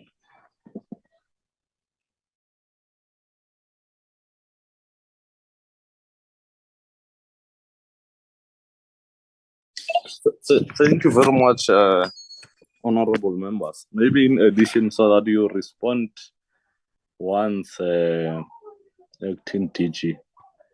I'm equally disappointed with these responses because they look like a person who's responding believes in fairy tale or storytelling. They are not factual. I will indicate why I'm saying they are not factual. On validity and the constitution of DMV Audit Committee, a number of issues are raised there, of which the committee has got interest on. And all that you say there is a story that you think you can share with us. You go to appointment of the current acting director. You look at those allegations that have been raised in that letter that has been referred to you. They say in that letter that the former acting DG, the Admiral, acted without a mandate. How do you respond to that? If they are wrong, you simply say here is the contract of the former acting DG from this date to this date. This meeting was held on this date, therefore all instructions given are valid. Or else, if they are right, you cannot prove it.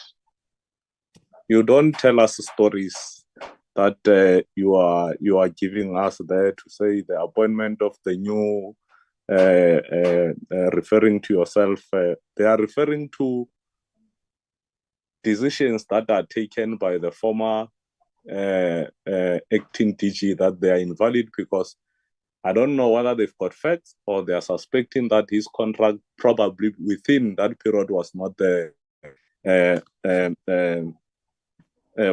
at that time. But you just decided to give us a story to say, no, when the contract was not renewed, the former was not coming to the office. But you are not giving us any evidence supporting the story you are telling. For example, on E, you are simply saying the reports that are mentioned were received by the department and they are confidential. I'm not sure what are you trying to tell us. Are you trying to tell us that it is none of our business? That is between you and your employee? Maybe you can clarify that. Or what do you mean by that statement? Are you saying to us that it is none of our business? If you are saying so, say it clearly.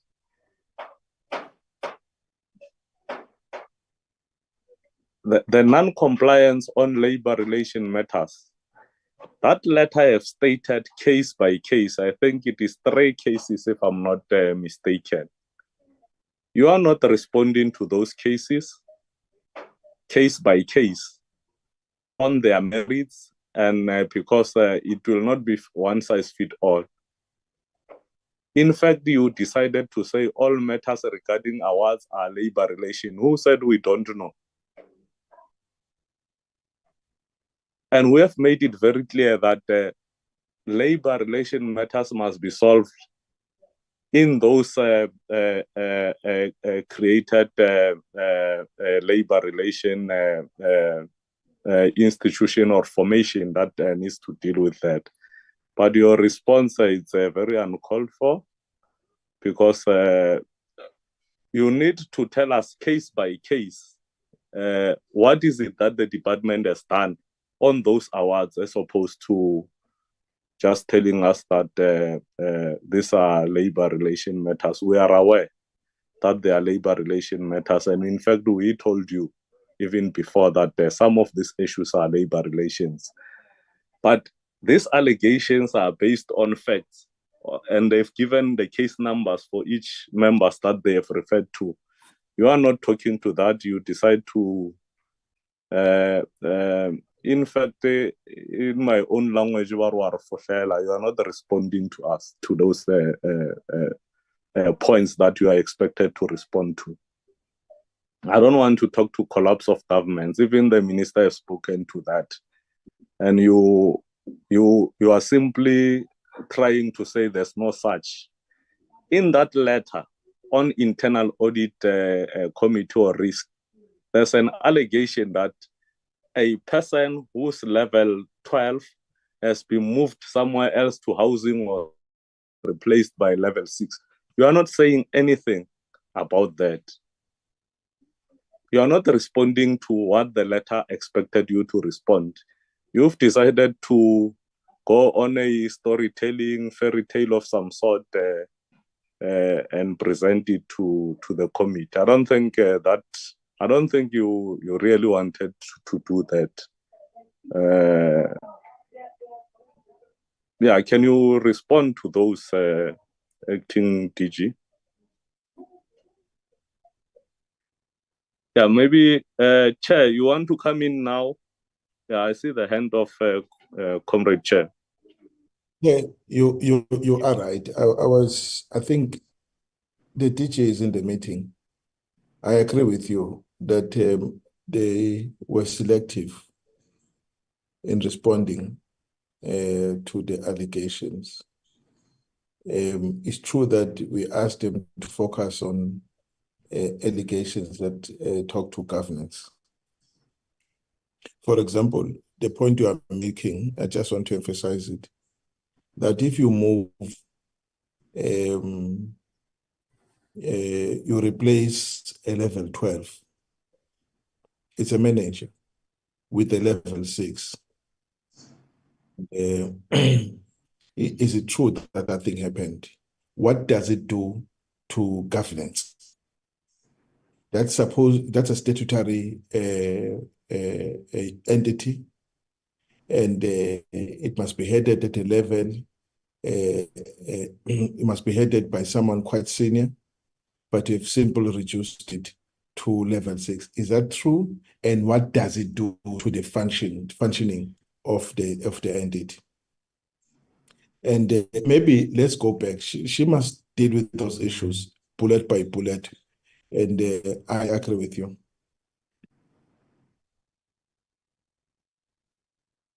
All right, thank you. Acting DG, please respond. Chairperson, thank you very much, and thanks to other members of the committee. I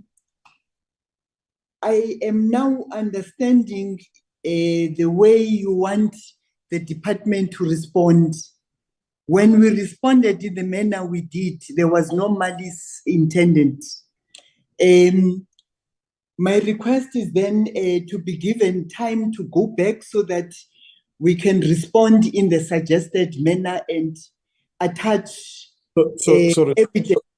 Sorry, Chair. Sorry. I think the Chair.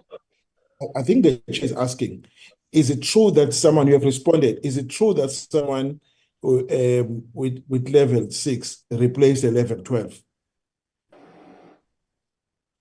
Just answer those questions, and then you can then supply us with more information later. Yeah, the same as the question, the allegation leveled against the former DG. Is it true that he had no mandate or not? You don't give us stories, and you can support that with the contract of the former acting DG to say they are wrong because he was appointed on this date and the contract lapsed on this date. In between whatever meeting he held and instruction issued, and so they were valid. And if they are right, you simply say, no, they are right here because there was no contract in place. You've got nothing to lose by telling the truth. Member of Chairperson, just to go back to the issue of whether it's true that level 6 is doing the work of level 12. It is not true.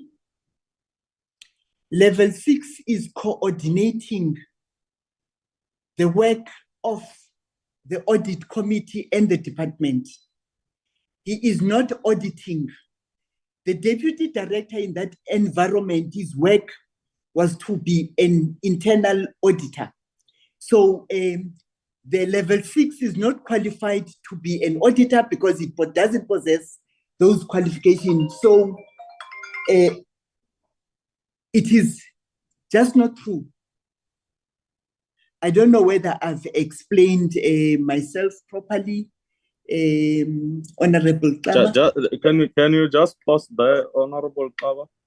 Just a follow-up. Who's performing the work that was done by the level 12? Maybe in addition, why was level 12 moved to some area where his qualifications are irrelevant?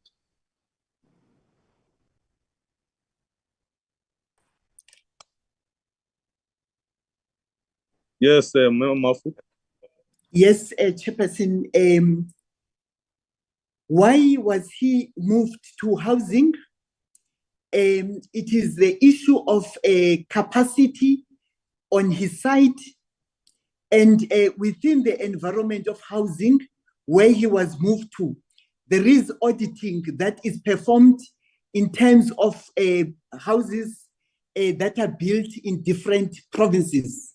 So the decision was taken because it was felt that he be moved without losing his package where he can contribute better in terms of his experience and qualification. On the issue of who's doing his job, I've said in the response, Chairperson, that the department is in the process of outsourcing internal audit capacity, because even if the former CAE was there, that capacity would not have been limited. It's an issue that wasn't raised now. It's been historic that internal audit function is undercapacitated and that we needed to outsource. So there is no one doing that function as yet. We are in the process of getting an external service provider. Chairperson. Yeah, you can respond to others so that we don't dialogue on this one. We'll take follow-ups after all the responses. On others, like the issue of whether Admiral Hlongwane was appointed and others, and I'm saying, Chairperson, we now know the approach that you expect from the department, and it is the request of the department to go back and respond in the expected manner and attach evidence to that regard. Thank you.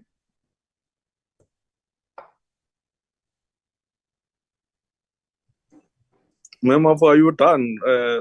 I am done, Chairperson. So you are summing it all this question to say your responses are irrelevant and you are going to respond properly. That's what you are saying. Chairperson, I'm saying the questions, remember, we are responding to vague allegations.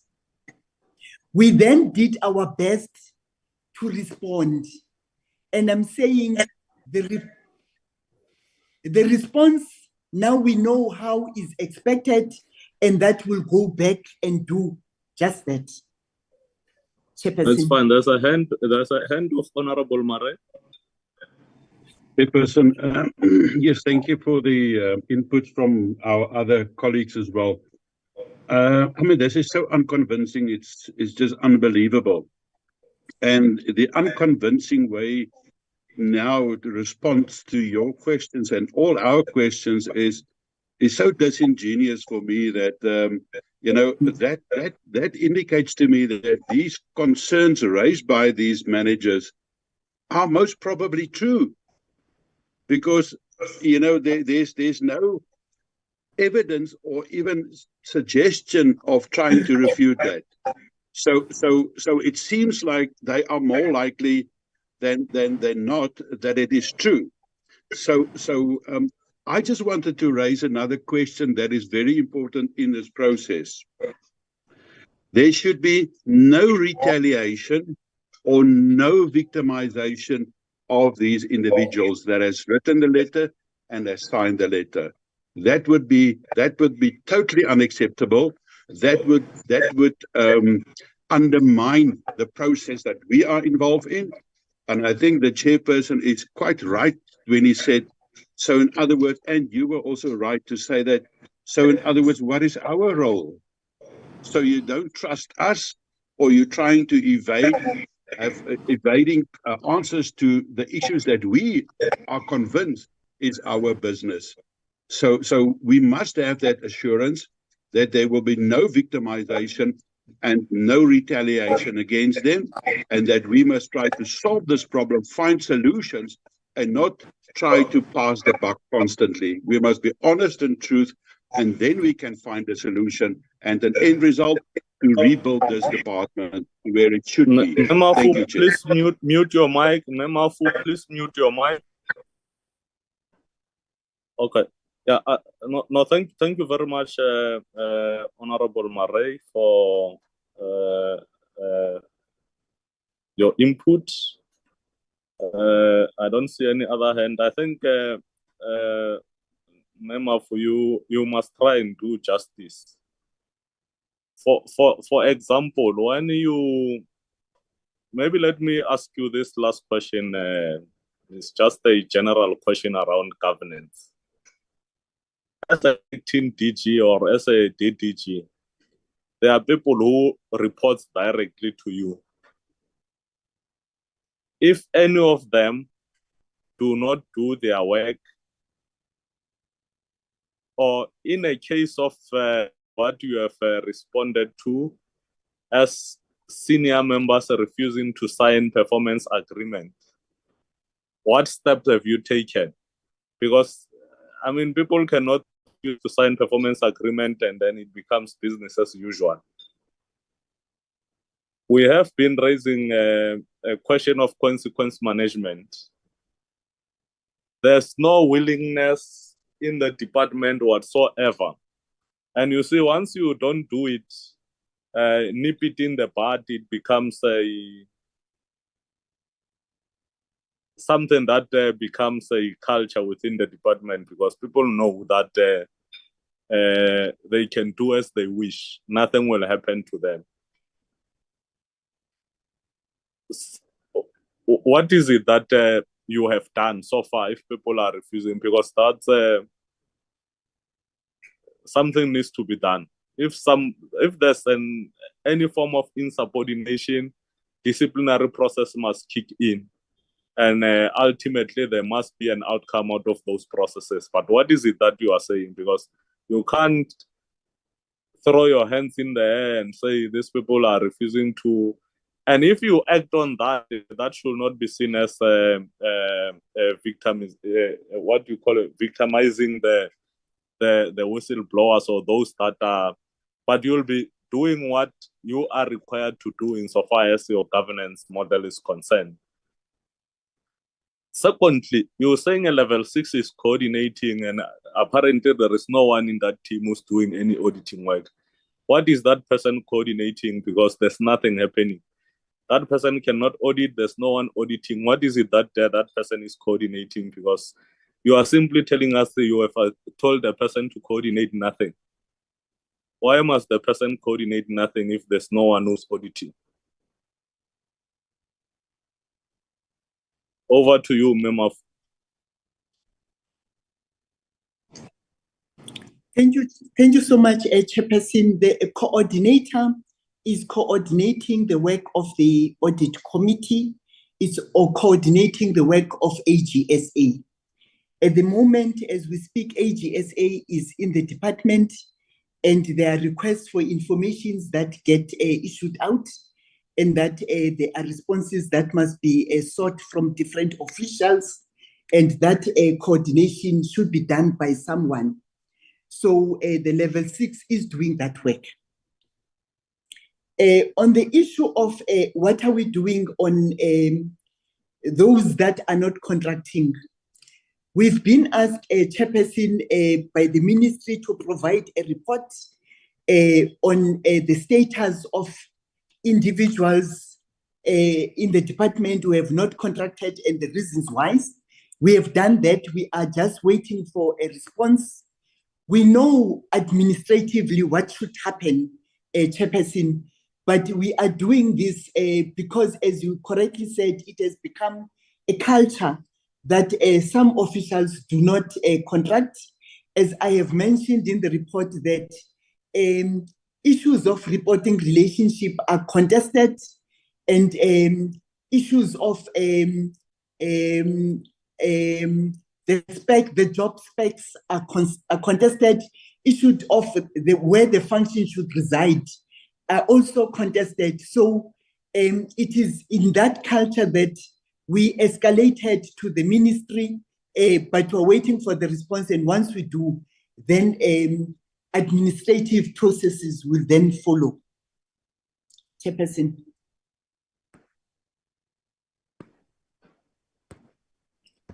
No, it's fine, Memafu. Let me not dialogue with you, but we all know that there are processes that do not even need ministry if a director who reports to a chief director does not sign a performance agreement. We know what must happen. And no excuse about that. But probably are doing things differently in the department. But we'll leave it at that. There's a general feeling in the house that and you have acceded that you will go back and then come back and give us a detailed, comprehensive responses to the letter written to the department on behalf of the committee by the chairperson, pointing issues that the committee is having concern on that must be responded comprehensively, not through storytelling. So, Chair, if you are still in the meeting, I'm on borrowed powers. I don't want to rule, and there's a view that also those who wrote, they must be given an opportunity as well. But I don't know what opportunity presented their matters through a letter that is we have processed and referred. Thanks. Sorry. There's a hand of before you rule as the chair. There's a hand from Honorable Mafanya. Let me take it and then you'll come. Honorable Mafanya. Thank you very much, acting chair. For now, I would like just to draw the attention of all of us that the department paid almost 5 million to officials who were dismissed unfairly because of incompetence. So I'm just saying that because we may take hasty decisions and face consequences at the end of it all. But I'm just highlighting the issue that as long as we are still with this, with this matter, let us exhaust the matter until we come to its finality before the acting DG also act upon it until all of us are satisfied with the outcomes. Thanks. Okay, Chair. Thank you very much, Chair. Look, you are right. The department hasn't really, in fact, they are vague in their response. The letter of the officials that is at issue now is very clear on the matters they're putting on the table, but are the responses that are too vague and not addressing the issues that are on the table that they are bringing to our attention. Let's give them time. They say they did not know how we want them to answer them. I don't know why. Let's give them time to do so, and then bring them back next week. I also suggest that we also get the view of the audit committee, because some of these issues are in their purview, just to give us what is their take and what are they recommending be done in this regard. Thanks. All right, we'll conclude it at that. Chair, you will then, in addition to the letter written and what the acting DG will have to do and will have to present next week, as you indicated, we'll make that addition to say who else must be in the meeting. If the audit committee needs to be there, you will do the honor and ensure that they are in the meeting. With that said, colleagues, I think thank you very much. Your mic is open. May I request that I withdraw from the platform, Chair, as you continue? Thanks. No. Thank you very much. I think we have concluded. You can withdraw, Chair. We'll close the matter at that. No more further discussion on the matter because we are still going to interface or interact with the same item next week. Maybe it will have been packaged in better in responding in details to all issues that have been raised with the department to clarify. So with that said, colleagues, I think this brings us to the end of the discussion on this item. We can then move to the next item. Thank you very much, colleagues. Brian, what the next item on the agenda? I think it's the minutes, no? That is correct, Chair. Yes. Acting DG released, and your team will be dealing with minutes now. Thank you, Chair. Officials should step down. Thanks. Okay, this is a set of minutes for the meeting that was held on the 28th of February. Meeting, we received a report on from the Chief and Chief Army on Mzimvubu matter, as well as Auditor General South Africa. That was the attendance. You may scroll down. Brian. The attendance from minister and officials there. Scroll down and received an update from Chief Army.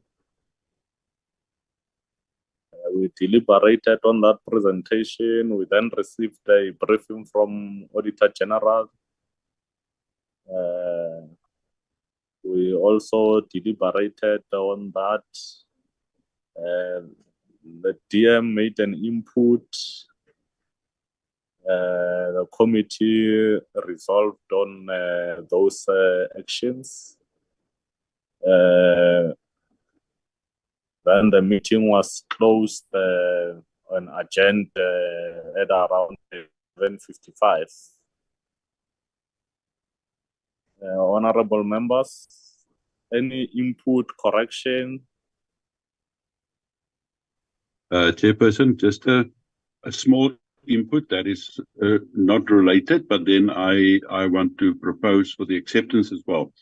Just in terms of this whole report was done by Admiral Kubu, and I know that they have promised us progress reports and that how many will be paid at the end of middle of March and then some at the end of March.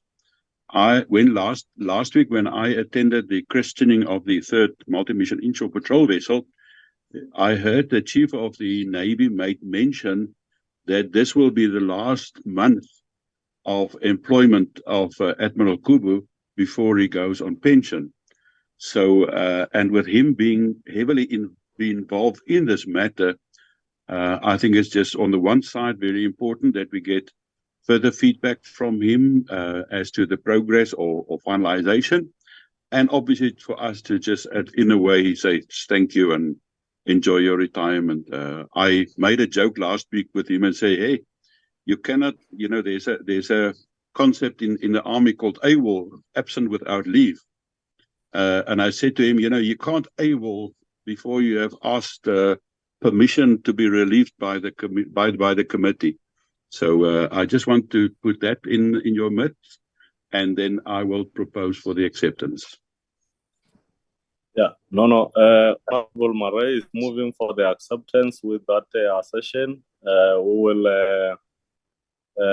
engage. I don't think he's leaving immediately. I engaged him as well because, but that should not be an issue. There will always be whoever who comes after who will be a successor in title will have to continue with all matters that the office is occupying. Is preoccupied with. Any seconder to the minutes? Honorable Marais has moved. Mafanya seconds. Mafanya second. The minutes are duly adopted. Do we have another set, Brian?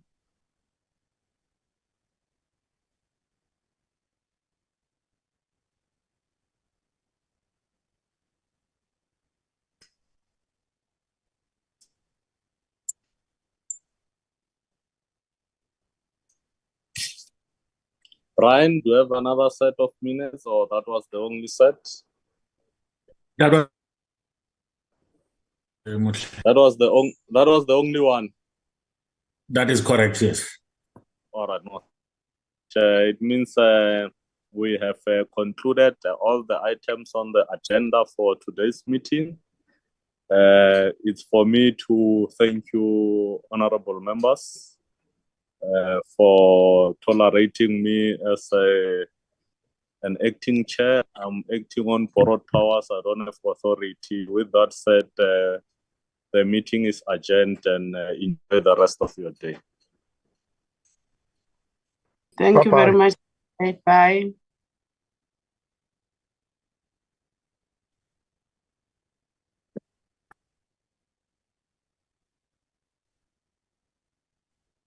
Recording stopped.